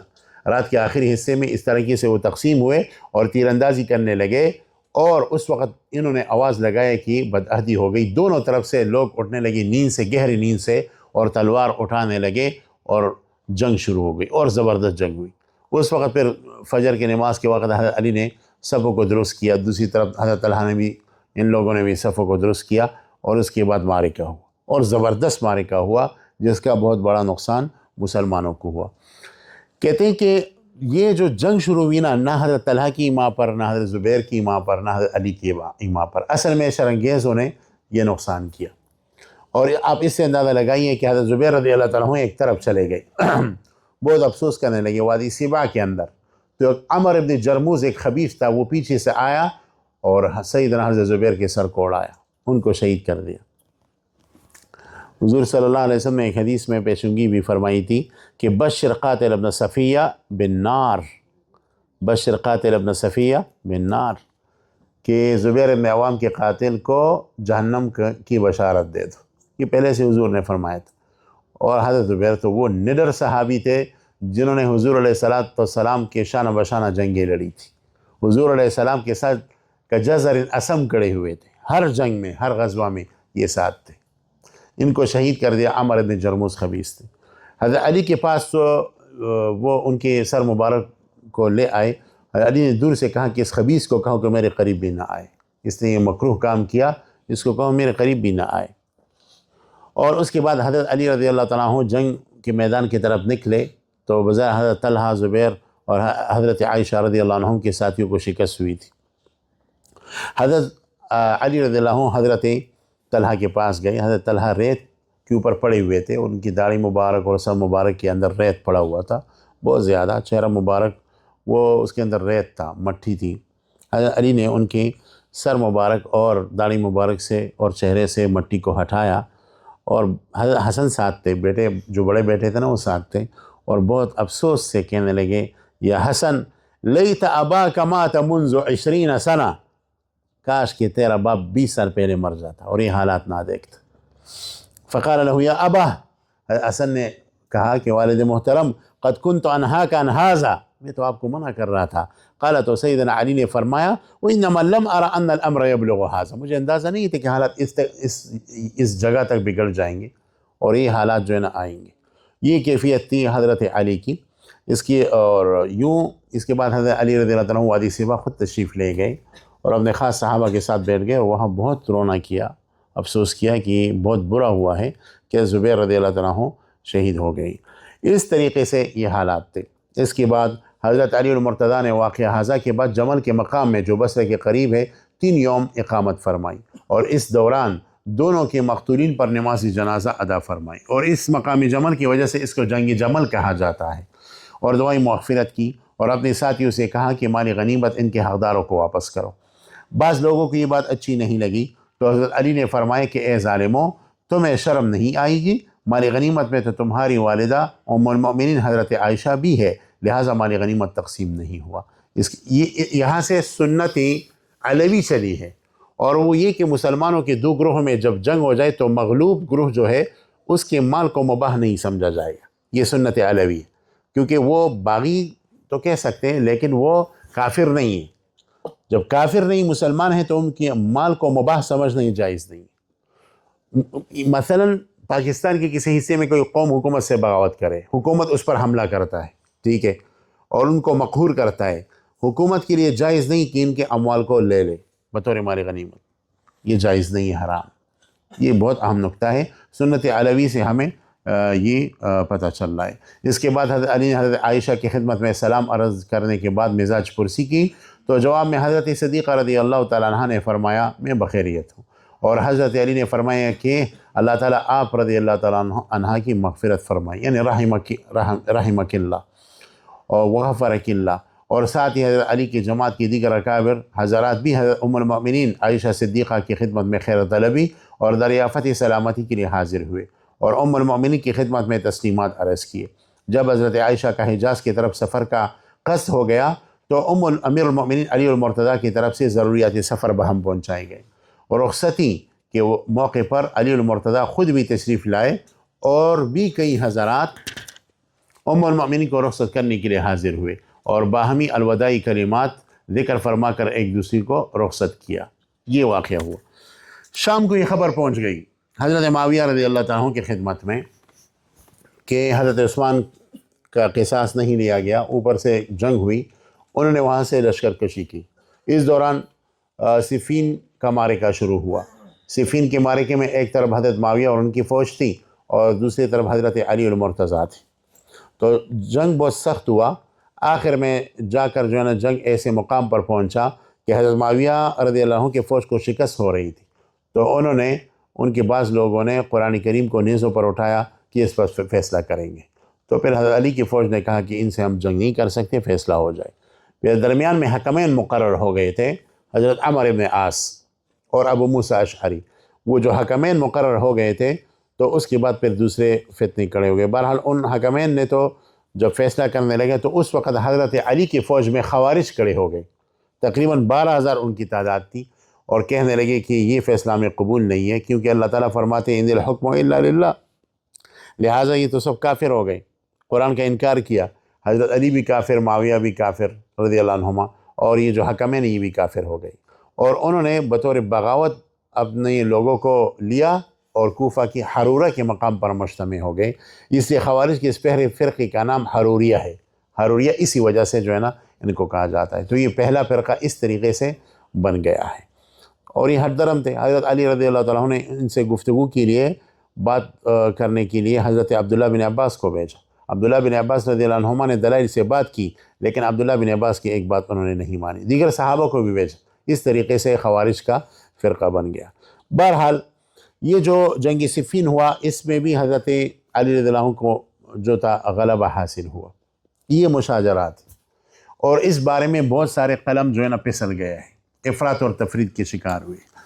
اس لیے میں آپ کو کہتا ہوں کہ اس بارے میں جو احتیاطی قلم جس نے اٹھایا ہے، ہمارے قریب دور کے اکابر نے، پہلے بھی ہے لیکن قریب دور کے اکابر میں حضرت مولانا محمد نافع صاحب، ان کی کتاب اچھی ہے، اور ایک اور کتاب ہے مولانا بشیر حصاروی صاحب کی اصحاب محمد کا مدبرانہ دفاع، وہ ان کتابوں سے دوسرے نمبر پر ہے۔ ہمارے لیے خوشی کی بات ہے کہ حضرت مولانا محمد نافع صاحب رحمۃ اللہ علیہ جو اس بات میں ایک حکم اور سند کی حیثیت رکھتے ہیں. ان کے پوتے بھی مولانا عثمان صاحب ہمارے ہاں دورے میں شریک ہے. یہ بہت اچھی بات ہے اور اللہ تعالیٰ کا شکر میں ادا کرتا ہوں کہ ہمارے اکابر کی اولاد بھی ہمارے ساتھ ہے. تو حضرت مولانا نافع صاحب کی کتابوں کو اس بارے میں پڑھنا چاہیے. اردو کی تاریخوں میں بہت گڑبڑ ہے. اگر آپ ہر تاریخ کو پڑھیں گے تو آپ بھی کائیوں میں گریں گے. اس لیے بہت احتیاط سے اس میں قدم اٹھانا چاہیے. عربی تاریخوں میں بھی یہی بات ہے. عربی کی تاریخوں میں سب سے محقق اور مخرج تاریخ جو ہے وہ البدایہ والنہایہ ہے. لیکن البدایہ والنہایہ پر بھی کلی جو ہے نا اعتماد نہیں کرنا چاہیے. تاریخ کا مسئلہ بہت نازک ہے، بہت نازک ہے. اور اردو کی تاریخوں میں اب تک میرے نظر میں کوئی تاریخ نہیں تھی. اس وقت سب سے بہترین تاریخ ہمارے فاضل دوست مورخ اسلام حضرت مولانا اسماعیل ریحان صاحب حفظہ اللہ کی تاریخ سب سے اچھی ہے، تاریخ امت مسلمہ. بلکہ اس تاریخ کا نام بھی میں نے رکھا ہے تاریخ امت مسلمہ. اب جا کر ان کی اس تاریخ کا اختصار بھی انہوں نے کیا 2 جلدوں کے اندر، تاریخ امت. وہ بھی اچھی چیز ہے، اس تاریخ کو پڑھنا چاہیے. اگرچہ جو ناصبی فرقہ ہے وہ اس سے بہت مخالف ہے، ان کو بہت تکلیف ہے، لیکن اس کا کوئی اعتبار نہیں ہے. حضرت شیخ الاسلام مولانا مفتی محمد تقی عثمانی صاحب نے کھل کر اس کی تائید کی ہے. ہمارے کفانہ بھی ہمارے لیے وہ کافی ہے. اور دوسری بات ہے کہ کتاب کے مندرجات کو دیکھا جائے تو بالکل وہ صحیح ہے. ہاں، یہ ہم نہیں کہہ سکتے کہ یہ معصوم کتاب ہے، ہم یہ نہیں کہہ سکتے. ہو سکتا ہے بعض تعبیر میں بے احتیاطی ہوئی ہو تعبیر میں، لیکن وہ تعبیر اس باب کی نہیں ہے کہ اس تاریخ کو بالکل دلخور اعتنا نہ سمجھا جائے. یعنی معصوم تو پیغمبر ہے اور محفوظ تو صحابہ کرام ہیں، لہٰذا یہ مسئلہ بہت نازک ہے. تو اس حوالے سے تاریخ امت مسلمہ، خاص کر یہ دوسری جلد ہے جس میں مشاجرات وغیرہ سب چیزیں، اس کو آپ پڑھ لیجئے ضرور. اور ابھی اس کی جو اختصار آئی ہے وہ بھی اچھی ہے. پہلے مجھ سے کوئی پوچھتا تھا کہ تاریخ میں کون سی کتاب اچھی ہے تو آنکھیں بند کر کے میں رائے نہیں دے سکتا تھا. اب جو ہے نا رائے دے سکتا ہوں کہ یہ تاریخ امت مسلمہ اچھی چیز ہے. اگر یہ بڑی ہے تو یہ جو اختصار ہے 2 جلدوں میں چھپی ہے وہ بھی اچھی چیز ہے. ویسے اسماعیل ریحان صاحب کی تمام کتابوں کو پڑھنا چاہیے. فاتح قدس سلطان صلاح الدین ایوبی، اس کو بھی پڑھنا چاہیے. شیر خوارزم جلال الدین شیر خوارزم رحمہ اللہ، اس کو بھی پڑھنا چاہیے. یہ سب کتابیں ان کی پڑھنے کی ہے. وہ معتدل آدمی ہے اور قلم بہت اچھا اٹھایا ہے اور اپنے موضوع میں متخصص ہے. عربی کتابوں میں بھی ایک کتاب ہے، آپ نہیں لائے، فتنة عثمان، موضوعا فی مکتبتنا فی دولابہ، عبدالرشید فتنة عثمان. اب دیکھو عبدالرشید فتنة عثمان یہ دکتور امحزون نے لکھی ہے اور ہمارے شیخ محمد عوامہ نے اس کی تعریف کی ہے. فتنة عثمان مولوی صاحب کو اگر یہ مل گئے تو لے آئے گا. یہ والی نہیں ہے، یہ تو ایک اور ہے. یہ تو عثمان بن عثمان، یہ تو ان کے حالات ہیں. دکتور رجون نے لکھی وہ کتاب اچھی ہے. تو وہ کتاب عربی میں اس زمانے میں اچھی کتاب ہے اس موضوع پر، اور مشاجرات کے حوالے سے انہوں نے احتیاطی قلم اٹھایا ہے. ایک اور اہم ترین بات یہ ہے کہ مشاجرات کے بارے میں ہمارا موقف کیا ہے. حضرت علی حق پر تھے یا حضرت معاویہ؟ تو آپ یہ بات ذہن میں ڈال لیجئے کہ دونوں حضرات کا جو اختلاف تھا وہ کرسی کے لیے نہیں تھا، اقتدار کے لیے نہیں تھا، وہ اللہ کی رضا کی وجہ سے اختلاف تھا، وہ اجتہادی اختلاف تھا. البتہ مجتہد مصیب بھی ہوتا ہے اور مخطی بھی ہوتا ہے، اور یہ قول اصولین کے نزدیک راجح ہے. تو اہل سنہ کے نزدیک جو محقق قول ہے وہ یہ ہے کہ حضرت علی مجتہد مصیب تھے، فلہ اجران، اور حضرت معاویہ مجتہد مخطی تھے، فلہ اجر واحد. یہ اہل سنت والجماعت کا جو معتدل قول ہے یہ ہے. البتہ دونوں طرف جو صحابہ کرام ہیں وہ ہمارے سروں کے تاج ہیں. تو اس حوالے سے بہت احتیاط کرنی چاہیے، ایسا نہ ہو کہ آپ کی زبان سے اسے کلمہ نکلے کو نقصان پہنچے. اسی وجہ سے مشاجرات کا مسئلہ بہت نازک ہے، تو عوام کے سامنے اس کو ذکر نہ کیا جائے. آپ نے کسی محقق عالم کو نہیں سنا ہوگا کہ عوام کے منبر پر انہوں نے مشاجرات کے مسئلے کو بیان کیا ہے. لہٰذا اس میں بہت احتیاط کی ضرورت ہے. ایک اور اہم بات کہ امام طبری رحمہ اللہ کی جو تاریخ ہے، تاریخ الملوک والامم، جو تاریخ طبری کے نام سے مشہور ہے، اس بارے میں ایک گروہ یہ کہتا ہے کہ یہ شیعہ ہے. یہ غلط ہے. امام ابن جریر طبری نے 2 کتابیں اس وقت ان کی معروف ہے. ایک ہے تفسیر ابن جریر طبری جو اہل سنت والجماعت کی معتبر مرجع اور مصدر ہے. اسی سے حافظ ابن کثیر نے اپنی تفسیر القرآن العظیم کا اختصار کیا ہے. یہ ابن جریر طبری کی تفسیر کا خلاصہ ہے. اسی سے الدر المنثور فی تفسیر بالماثور علامہ جلال الدین سیوطی کی جو 18 جلد تفسیر ہے اس کا اختصار ابن جریر طبری کی تفسیر سے کیا ہے۔ اہل سنت کا مصدر ہے تو وہ شیعہ نہیں ہے۔ اور یہ کیسا شیعہ ہے کہ ان کے سوانح نگاروں نے لکھا ہے کہ باقاعدہ شیخین حضرت ابوبکر صدیق اور حضرت عمر فاروق رضی اللہ عنہما کے حالات اور زندگی پر انہوں نے ایک بہترین کتاب بھی لکھی ہے۔ شیعہ تو اس طرح نہیں ہوتا۔ آگے آ جائیے تاریخ کی طرف، تو تاریخ کے اندر بے شک شیعوں کی روایات ہیں، جیسے کہ مودودی صاحب بھی اس سے دھوکہ کھا گئے، دوسرے لوگوں کی بھی ہے، لیکن وہ روایت انہوں نے صرف جمع کی ہے، ترجیح اور راجح نہیں کیا ہے۔ خود امام ابن جریر طبری رحمہ اللہ نے کتاب کے مقدمے میں لکھا ہے تاریخ طبری کہ بھائی میں یہاں صرف باتوں کو جمع کر رہا ہوں، باقی میں نے ترجیح اور راجح نہیں کیا، ترجیح اور راجح کو بعد کے محقق کے اوپر چھوڑ دیا ہے۔ لہٰذا ان کے بارے میں یہ کہنا کہ انہوں نے شیعوں کی روایت کو لی تو غلط ہے، اور اگر شیعہ کی مطلق روایت کو لینا ناروا ہے تو پھر بخاری کو بھی جو ہے نا معتبر نہ مانو۔ ابھی اس پر ایک تحقیق آئی ہے التواصل کے نام سے، دکتور حمادہ نے وہ کتاب لکھی ہے، اس میں تحقیق التواصل کے نام سے اس میں تحقیق کی ہے کہ تقریباً 180 راوی بخاری کے اندر بدعتی ہیں، بعض شیعہ ہے، بعض قدریہ ہے، بعض خوارج ہے، بعض معتزلہ ہے، تو پھر کیا بخاری کو بھی نہیں لینا چاہیے؟ یہ غلط بات ہے۔ اچھا، متقدمین کا طریقہ یہ ہے کہ وہ روایت کو جمع کرتے ہیں، ہر طرح کی روایت کو، بعد میں لوگ اس کی ترجیح اور راجح اور تحقیق کرتے ہیں۔ متقدمین کی حدیث کی ذخیرے میں دیکھ لیں، مصنف ابن ابی شیبہ ہے، وہاں باب آتا ہے باب ما جاء فی رفع الیدین، اس میں رفع الیدین کی روایت ہے۔ تھوڑا آگے جا کر اس میں آپ کو ملے گا باب ما جاء فی ترک رفع الیدین۔ تو جو آدمی عامی ہوگا، مبتدی ہوگا، وہ حیران ہوگا کہ یار میں رفع الیدین کروں یا ترک رفع الیدین کروں، دونوں قسم کے حدیث ہیں۔ بھائی انہوں نے جمع کیا ہے، بعد میں ترجیح محققین پر چھوڑا ہے، تو یہ کیفیت اس کی ہے۔ اسی وجہ سے علامہ کوثری رحمہ اللہ نے تاریخ طبری کے متعلق ایک بات کی ہے کہ بھائی اصل میں اگر تاریخ طبری کی روایت کو لو تو اس کی جانچ پڑتال کرو، متن کی بھی جانچ پڑتال کرو اور سند کی بھی جانچ پڑتال کرو۔ صفحہ نمبر 81 پر میں نے یہ کوثری کا ایک قول نقل کیا جو اصل میں ہمارے استاد شیخ عوامہ نے ذکر کیا ہے۔ لکھتے ہیں وفی کتب التاریخ القدیم والحدیث ما فيها من جمع للغث والسمين ورحم الله الكوثري الذي كان يقول قيمة ما يرويه ابن جرير قيمة سنده، قيمة ما يرويه ابن جرير قيمة سنده، یہ اصل میں اعتبار سند کا ہوگا جب روایت طبری کی تاریخ میں آ جائے۔ يضاف إلى ملاحظة أهمية السند خطر ما يدخل على كتب التاريخ من أصحاب القلوب المريضة تجاه الصحابة وأتباعهم رضي الله عنهم أو من قبل أعداء الإسلام عامة، وسواء كان ذلك في طريقة أرض الأحداث بصمت أم في تفسيرها والحديث طويل طويل۔ یعنی بس اوقات تو سند غلط سند لے آتے ہیں، بس اوقات سند صحیح ہوتی ہے لیکن متن کے اندر کوئی گڑبڑ کر جاتے ہیں روافظ یا یہ جو دوسرے لوگ ہیں۔ اور خود امام طبری نے اپنے تاریخ کے مقدمے میں یہ بات لکھی ہے، لکھتے ہیں حاشیے میں نے بات نقل کی ہے فما يكن في كتاب هذا من خبر ذكرناه عن بعض الماضيين مما يستنكره قارئه أو يستنشعه سامعه من أجل أنه لم يعرف له وجها في الصحة ولا معنى في الحقيقة فليعلم ذلك القارئ فليعلم أنه لم يؤتى في ذلك من قبلنا وإنما أتي من قبل بعض ناقليه إلينا إنما أدينا ذلك على نحو ما أدي إلينا۔ ہم نے صرف بیان کیا ہے، جمع کیا ہے، ترجیح اور راجح کا کام آپ کا ہے، اور یہ انصاف کی دلیل ہے۔ لہذا امام طبری کو شیعہ کے اندر شمار کرنا بالکل غلط ہے، اور یہ یزیدی جو فرقہ ہے ان کی اپنے طرف سے ایک بات ہے کہ یہ نہیں کرنا چاہیے۔ امام طبری اہل سنت کا امام ہے، شیعہ بالکل نہیں، اور بات آپ کے سامنے آ گئی۔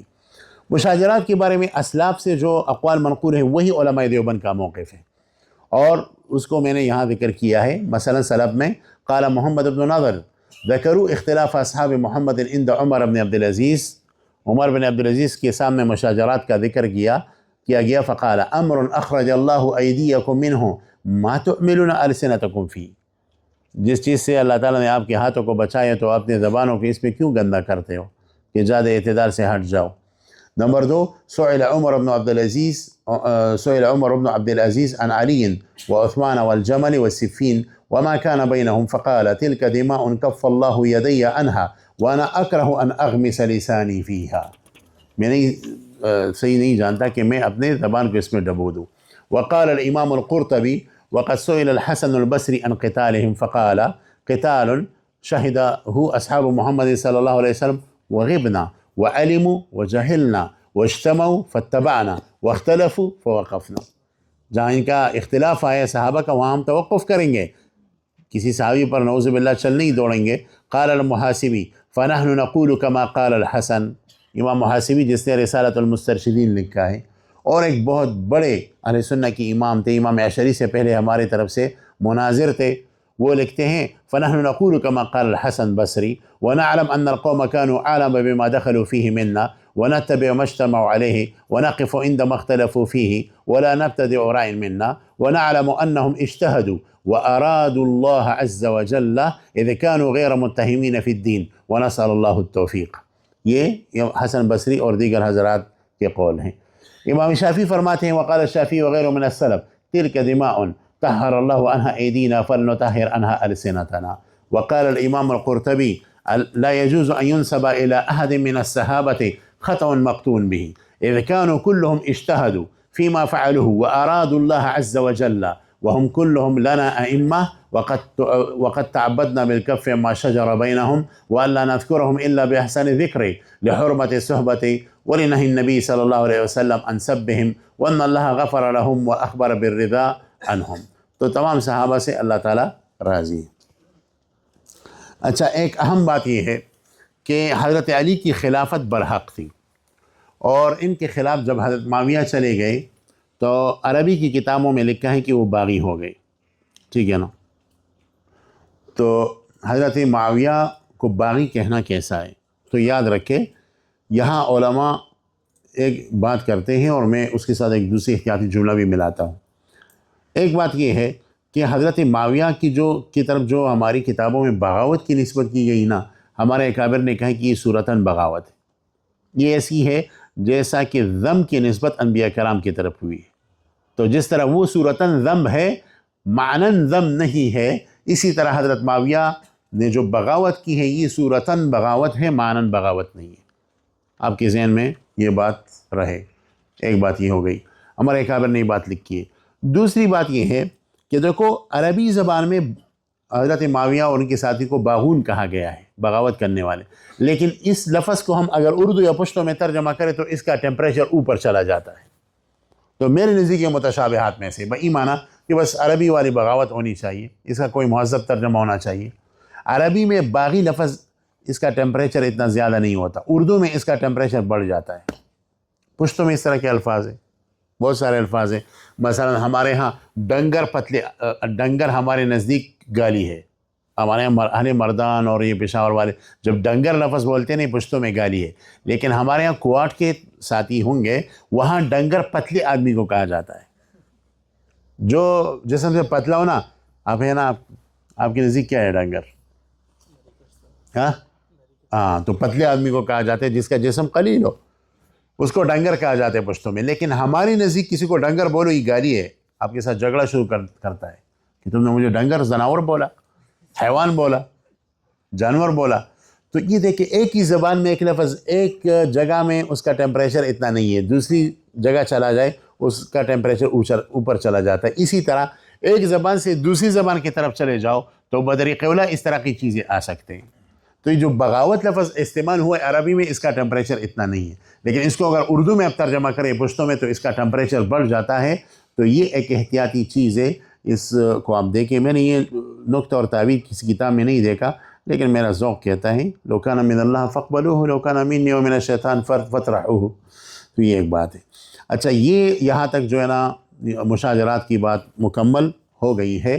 اس کے بعد جو فرقے پیدا ہوئے ان میں سے خوارج کے فرقے کا میں نے ذکر کیا کہ خوارج کا فرقہ کس طرح پیدا ہوا.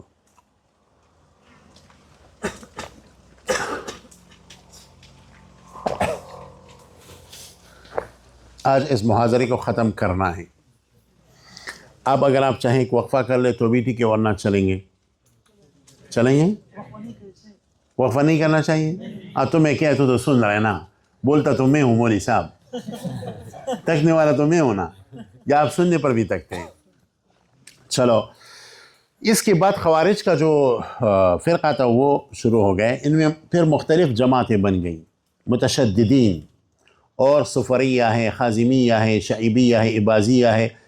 اہل سنت کی سب سے زیادہ قریب جو فرقہ ہے وہ اباضیہ ہے۔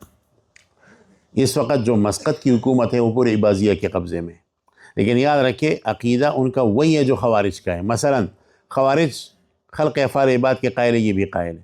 خوارج رؤیت باری تعالیٰ کے منکر ہے، جس طرح معتزلہ منکر ہیں، یہ لوگ بھی اسی کا قول کرتے ہیں، یہ قول بھی ان کا ہے اس وقت جو اباضی ہے۔ اچھا، قرآن کو مخلوق کہتے ہیں خوارج، سن رہے ہیں نا آپ؟ قرآن کو مخلوق کہتے ہیں خوارج و اباضیہ۔ اس وقت اباضیہ کا عقیدہ بھی یہی ہے، لیس ھذا ہوا آخر ما بھی مشکلہ۔ تو اس طریقے کی چیز یہ بات ہے، تو آپ کے ذہن میں رہے کہ اس وقت جو اباضیہ ہے نا یہ بھی وہی خوارج ہے۔ اچھا، ایک بات بطور جملہ معترضہ آپ کی خدمت میں پیش کروں گا۔ بعض حضرات جو ہماری کتابیں پڑھاتے ہیں، شرح قائد اور یہ کتابیں، تو کہتے ہیں جن فرقوں کا ذکر ہے اس میں معتزلہ اس وقت یہ نہیں ہے، نہ معتزلہ ہے، نہ مجسمہ ہے، اور نہ خوارج ہے، یہ تو پرانے زمانے میں تھے، اب اس کی پڑھانے کی کیا ضرورت ہے، اب جدید فرقوں کو پڑھاؤ۔ یہ بات یاد رکھیں کہ حضرت مولانا سید احمد پالمپوری رحمۃ اللہ علیہ نے یہ بات تحفۃ القاری کے اندر لکھی ہے، اور بہت زبردست بات لکھی ہے کہ باطل فرقہ جو ہوتا نا یہ ختم نہیں ہوتا، اس کو اہل حق اس کا سر تو اڑا دیتے ہیں، اس کی جڑیں کے کسی دوسری جگہ 200 سال 300 سال بعد ایک دوسرے انداز سے نکل آتی ہے۔ یہ مردار پودے کی طرح ہے، مردار پودا جو ہوتا ہے نا، جو زمیندار ہوتے ہیں اس کے لیے اسپرے بھی کرتے ہیں، کیا کچھ نہیں کرتا، لیکن اس کے باوجود فصل کے اندر وہ پھر نکل آتا ہے کچھ وقت بعد۔ تو مردار پودے کی طرح ہے جو فضول پودا ہوتا ہے۔ تو یہ جو فرقے ہیں قدیم زمانے میں یہ ایک نام سے تھے، اس زمانے میں یا تو اسی نام سے ہیں یا دوسرے ناموں سے ہیں۔ مجسمہ پہلے تھے، اس زمانے میں دوسرے ناموں سے ہیں، اور اسی طرح یہ جو معتزلہ تھے اس زمانے میں معتزلہ کے نام سے، اس زمانے میں غامدیت کے نام سے۔ یہ غامدی معتزلہ کا جدید ایڈیشن ہے، 100% جدید ایڈیشن ہے۔ اور اسی طریقے سے مثلا روافض اور شیعہ تو پہلے بھی اس نام سے تھے، اب بھی اس نام سے ہیں۔ اباضیہ پہلے بھی اس نام سے، اب بھی اس نام سے ہیں۔ تو یہ کہنا کہ جو ہم کتابوں میں فرقے پڑھتے ہیں یہ پہلے تو تھے اب نہیں ہے، یہ بات بالکل غلط ہے، ناروا ہے۔ پہلے بھی یہی فرقے تھے، اب بھی ہے، یا تو اسی ناموں سے یا دوسرے ناموں سے۔ تو یہ آپ حضرات کے ذہن میں رہے۔ تو بہرحال یہ خوارج کا فرقہ جو ہے نا بنا۔ اس کے بعد جو ہے نا یہ ہوا کہ حضرت علی رضی اللہ عنہ کے شہادت کے بعد حضرت حسن کے ہاتھ پر بیعت ہو گئی۔ حضرت معاویہ شام میں تھے، انہوں نے اپنی لیے بیعت لے لی۔ ڈر تھا اس بات کا کہ کہیں دوبارہ خون ریزی نہ ہو، تو حضرت حسن رضی اللہ تعالیٰ عنہ کے بارے میں حضور پاک صلی اللہ علیہ وسلم نے ایک پیشنگوئی فرمائی تھی۔ بخاری کی حدیث ہے کہ حضرت نے فرمایا کہ یہ میرا ایسا بیٹا ہے کہ اس کی وجہ سے اللہ تعالیٰ مسلمانوں کی 2 گروہوں کو جمع فرمائے گا اور یہ صلح کا ذریعہ بنے گا۔ یہ حضور نے پہلے پیشنگوئی فرمائی تھی، یہی ہوا۔ حضرت حسن معاویہ کے پاس چلے گئے رضی اللہ عنہ اور ان کے ہاتھ پر بیعت کیا اور خلافت سے دستبردار ہوئے، تو اس طریقے سے مسلمان خونریزی سے مزید بن گئے۔ اچھا، اس وقت حضرت حسن کی فوج میں کچھ لوگ تھے اور وہ اسی طریقے سے تخریب کاری کر رہے تھے، لیکن جب ادھر حضرت حسن نے ان کے ہاتھ پر بیعت کیا تو پھر ان کا بازار سرد پڑ گیا، اور انہوں نے سوچا کہ اب تو ہمارا کوئی کام بنتا نہیں، لہٰذا وہ مسجد اور گھروں تک جو ہے نا محدود ہو گئے۔ تو لوگوں نے ان کو کہا کہ بھائی تم لوگ تو فوج کے لوگ ہو، مجاہدین ہو، اب کیا کر رہے ہو، تم تو بالکل الگ تلگ ہو گئے، اب بھی جہاد جاری ہے۔ اس نے کہا نہیں، نعتذل عن الناس ونشتغل فی العبادہ۔ تو ادھر سے پھر کہتے ہیں کہ معتزلہ کا نام معتزلہ پڑ گیا کیونکہ انہوں نے اپنے لیے یہ لفظ استعمال کیا، نعتذل عن الناس ونشتغل فی العبادہ۔ یہ وجہ تسمیہ کتاب التنبیہ فی رد اہل الاہواء والبدع میں ابو الحسین الملطی الشافعی نے لکھی ہے، صفحہ نمبر 88 پر آپ دیکھیں۔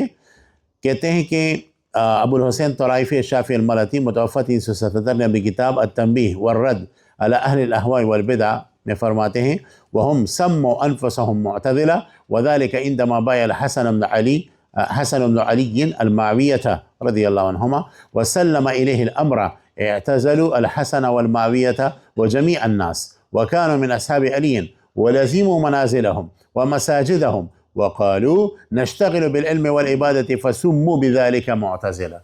اچھا، ہمارے یہاں شرقائد کے اندر ایک اور وجہ تسمیہ ہے، اور وہ یہ ہے کہ ابو ہاشم المعتزلی، ان کے بعد جو لوگ آئے ہیں ان میں اچھے قابل لوگ تھے، ان میں سے ایک قابل ترین آدمی تھا واصل بن عطا، لیکن کٹر معتزلی تھا۔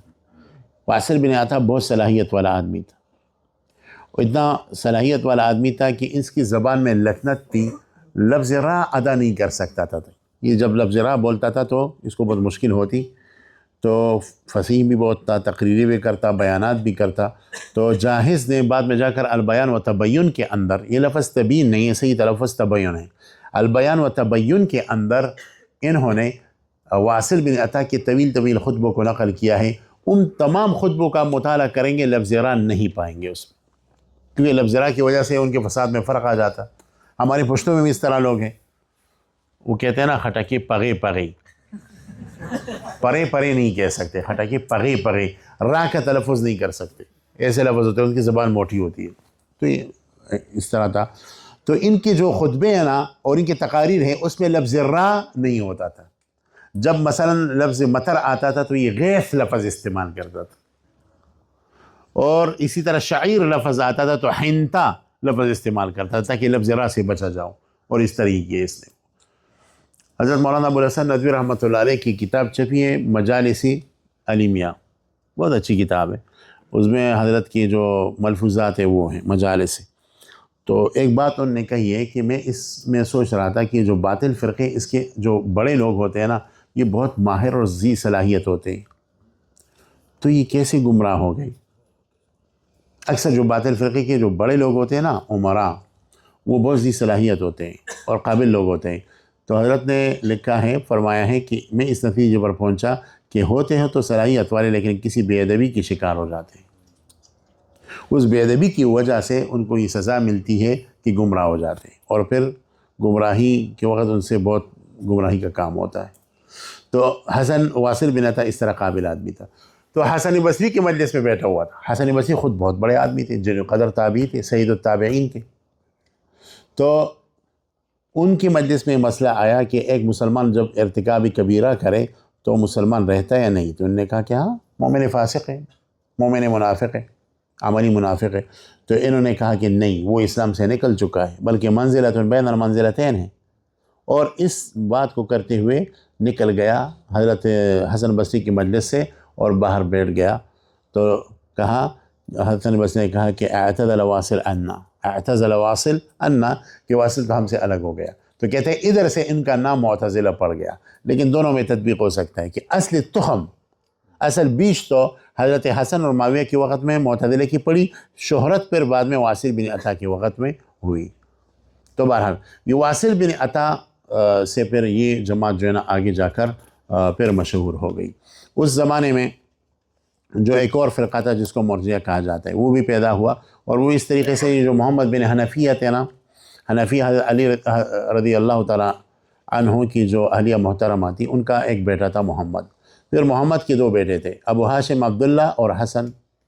ابو ہاشم عبداللہ وہ معتزلہ کے رئیس بن گئے، انہوں نے ان سے اخذ کیا ابو ہاشم سے۔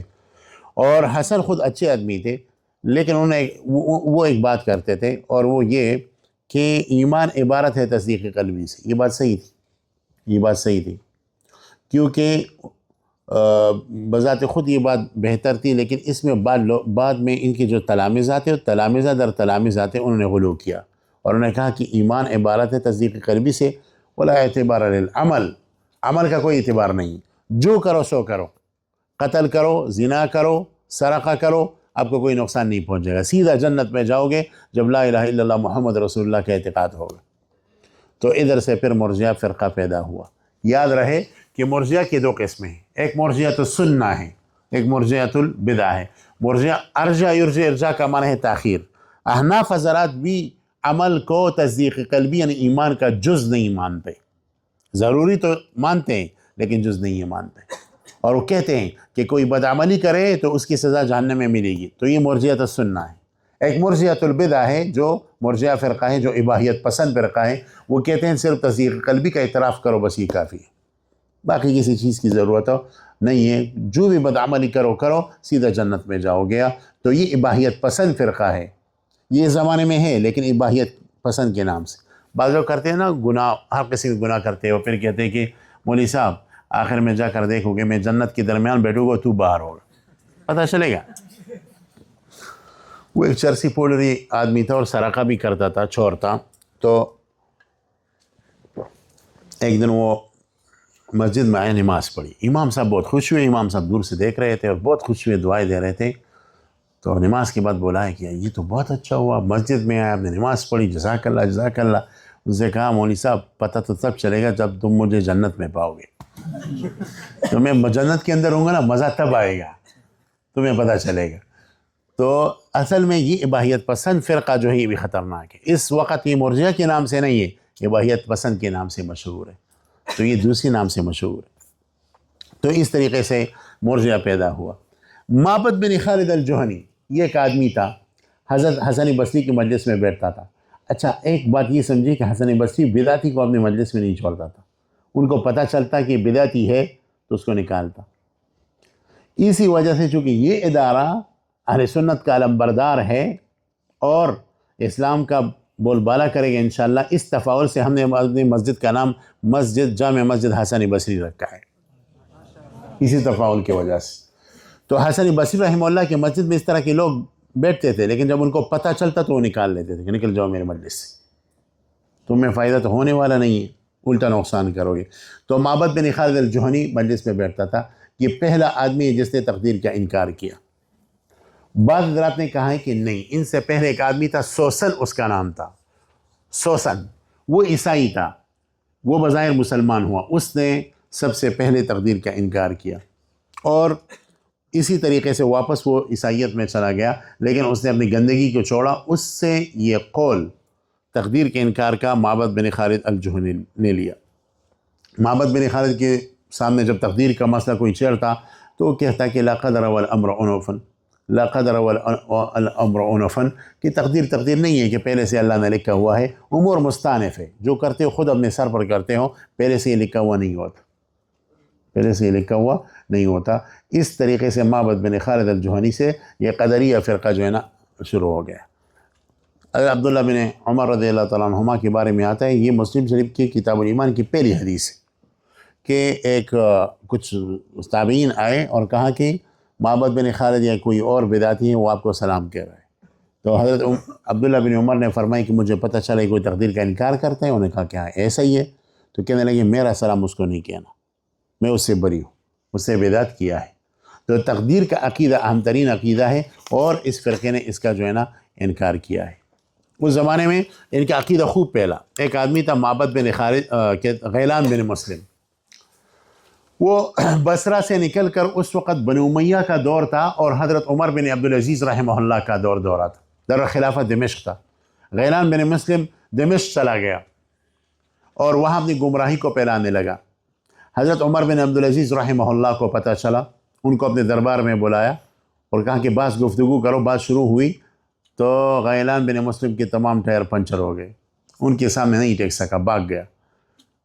تو پھر عمر بن عبدالعزیز نے کہا کہ آپ کیا رائے رکھتے ہو؟ اس نے کہا کہ میں آپ کے ہاتھ پر توبہ کرتا ہوں. اور یہ تاریخی الفاظ لکھ کے، یا امیر المؤمنین لقد جئتک ضالا فہدیتنی واعما فبصرتنی وجاہلا فعلمتنی واللہ لا اتکلم فی شیء من هذا الامر ابدا. اللہ کی قسم اس کے بعد تقدیر کا انکار نہیں کروں گا. اگرچہ یہ جھوٹ اس نے کہا تھا، بعد میں وہی قدری رہا. یعنی بس اس طرح کرتے ہیں، آپ کے سامنے توبہ کرتے ہیں، پھر آگے جا کر پھر بدعتی بن جاتے ہیں. بس ان کے ازل میں لکھا ہوا ہوتا ہے. تو یہ آدمی غیلان بن مسلم بھی اس طرح تھا. بہرحال حضرت عمر بن عبدالعزیز کے جو دلائل ہے اس حوالے سے کہا جاتا ہے کہ ان سے املا ہوا ہے اور رسالۃ فی القدر کے نام سے وہ کتاب بھی چھپی ہے. تو تابعین کی طرف سے عقیدے کے قدر کے مسئلے پر یہ اہم ترین مصدر ہے. اور یہ دارالمشاری بیروت سے رسالہ فی القدر عمر بن عبدالعزیز چھپی ہے. عمر بن عبدالعزیز تو خود مجتہد تھے، بہت بڑے آدمی تھے. تو یہ کتاب اس وقت ہمارے ہاتھوں میں ہے. قدریہ کو قدریہ کیوں کہتے ہیں؟ یا تو یہ تسمیت الشیء ضدی ہے کہ تقدیر کا انکار کرتے تھے، یا انسان کو خالق اور قادر مطلق مانتے تھے اس لیے قدریہ، یا ہر جگہ یہ تقدیر کی بحثیں کرتے تھے اس وجہ سے ان کو قدریہ کہا جاتا ہے. ان کا فتنہ، قدریہ کا فتنہ یہ خراسان پہنچا. خراسان میں جہاں بن صفوان ایک آدمی تھا. یہ جہاں بن صفوان جو تھا نا مکمل گن تھا. دنیا کے جتنے بھی غلط عقیدے تھے اس آدمی میں جمع ہو گئے تھے. تعطیل کا قائل تھا، اللہ تعالیٰ کی صفات کا انکار کرتا تھا. کہتے ہیں کہ وہ اکثر اپنے تلامذہ کو کہتا کہ بھئی مجھے یہ آیت بہت پسند ہے، لیس کمثلہ شیء، لیکن یہ جو وہ السمیع البصیر آیا ہے نا ساتھ میں، اس نے تمام کام کو بگاڑ دیا ہے۔ نعوذ باللہ، نقل کفر نباش۔ اہل سنہ کہتے ہیں لیس کمثلہ شیء میں اللہ کی تنزیہ ہے، اللہ جسم نہیں ہے۔ وہ السمیع البصیر میں اللہ تعالیٰ کی صفات کا اقرار ہے، ہم دونوں پر ایمان لاتے ہیں، لیکن وہ کہتا تھا کہ سمیع بصیر یہ غلط ہے۔ اللہ تعالیٰ کا مکمل معطل تھا، صفات کا انکار کرتا تھا، خلق قرآن کا قائل تھا، اور اسی طرح جبر کا بھی قائل تھا۔ تو جبر ان کے قدریہ کے رد فعل میں قائم ہوا۔ جب قدریہ نے کہا کہ انسان قادر مطلق ہے، اس نے کہا انسان بالکل قادر مطلق نہیں، اس کو کسب کا بھی اختیار نہیں ہے، بالکل مجبوری محض ہے۔ یہ جو درخت کے اندر جو پتا ہوتا ہے، ہوا کا چاہے اس طرف رخ کرے اس کا اور چاہے اس طرف رخ کرے، پتی کی حیثیت رکھتا ہے انسان، اس کی کوئی حیثیت ہی نہیں ہے، کسب کے درجے میں اس کو اختیار نہیں۔ ادھر سے جبریہ کا فرقہ پیدا ہو گیا قدریہ کے رد فعل میں۔ اسی طریقے سے وہاں پھر خراسانی کے اندر ایک آدمی تھا مقاتل بن سلیمان، یہ وہی مشہور مفسر ہے جس کی تفسیر بھی 2 جلدوں میں چھپی ہے، تفسیر مقاتل بن سلیمان۔ مقاتل بن سلیمان جو تھا، اس کے اندر سے پھر یہ ہوا کہ تقسیم کا عقیدہ نکلا، اور یہ کہتا جس طرح اللہ تعالیٰ کے ہاتھ ہیں ہمارے بھی ہاتھ ہیں، جس طرح اللہ کا چہرہ ہے ہمارا بھی چہرہ ہے۔ تو اس آدمی کی وجہ سے تقسیم کا جو فرقہ ہے وہ پیدا ہو گیا، مجسمہ کا۔ مجسمہ کہتے ہیں ان کو، یا مشبہہ کہتے ہیں، یا اسی طرح کرامیہ کہتے ہیں، یا اسی طرح حشویہ کہتے ہیں، یہ کئی ناموں سے یاد کی جاتے ہیں۔ اور خراسان کے اندر مقاتل بن سلیمان مجسمہ ہی کے رد فعل میں جہاں بن صفوان نے پھر یہ قدم اٹھایا کہ اللہ کے لیے کوئی صفت نہیں ہے، نہ علم ہے، نہ قدرت ہے، نہ ارادہ ہے، نہ سمع ہے، نہ بصر ہے، نہ کلام ہے، نہ تکوین ہے، یہ رد فعل میں کیا ہے، ادھر مقاتل بن سلیمان نہیں کیا۔ مقاتل بن سلیمان کے پھر مختلف مظاہر ہیں، بعض جگہ انہی مجسمہ کو مشبہہ سے تعبیر کیا جاتا ہے، بعض جگہ محمد بن کرام السجستانی سے۔ سجستان کے اندر محمد بن کرام یہ آدمی تھا، اور یہ مقاتل بن سلیمان کا عقیدہ رکھتا تھا، لیکن یہ بظاہر بہت متقی تھا، عبادت بہت کرتا تھا، جب دعا کیا کرتا تھا روتا تھا، بہت زیادہ روتا تھا، اور جب نفلوں پر کھڑا ہو جاتا روتا تھا، طویل گھنٹوں نفلیں پڑھتا تھا۔ تو عوام تو اسی چیز کو دیکھتے ہیں نا، وہ عقیدے کو تھوڑی دیکھتے ہیں۔ تو کہتے ہیں 20,000 عوام اس کی اس ظاہری تقوی کو دیکھ کر مجسمہ بن گئے، 20,000۔ تو کرامیہ کا فرقہ اس طریقے سے بن گیا۔ حشویہ فرقہ بھی اس طرح تھا۔ حشویہ فرقہ کا مطلب یہ ہے جو بظاہر ایسے لوگ جو حدیث پڑھتے ہیں لیکن ان کو دوسرے علوم میں دسترس نہیں ہے۔ تو حدیث کے اندر حسن بصری رحمہ اللہ کے مجلس میں بیٹھے تھے، تو حدیث کے اندر آیا کہ اللہ تعالیٰ، حدیث قدسی اللہ تعالیٰ فرماتے کہ جب ایک آدمی ہماری طرف آتا ہے فَحَرْوَلْتُ إِلَيْهِ، تو اللہ فرماتے کہ میں اس آدمی کی طرف دوڑتا ہوں۔ تو یہ کہنا ہے اس سے کہ میں انعاموں کی بارش کرتا ہوں، ٹھیک ہے۔ تو وہ لوگ کھڑے ہوئے کہ نہیں حضرت، جب حدیث کے اندر دوڑنا ہے تو دوڑتا ہی ہے، اللہ دوڑتا ہے۔ حضرت نے فرمایا کہ بھئی جسم کے لیے خاصہ ہے، اللہ جسم سے پاک ہے، یہ کنایہ انعام سے۔ ان لوگوں نے اس کو نہیں مانا۔ حسن بصری نے فرمایا اخرجوہم الی حش المجلس، ان بیوقوفوں کو نکالو مجلس کے درمیان سے۔ تو یہ فرقہ حشویہ کے نام سے مشہور ہو گیا۔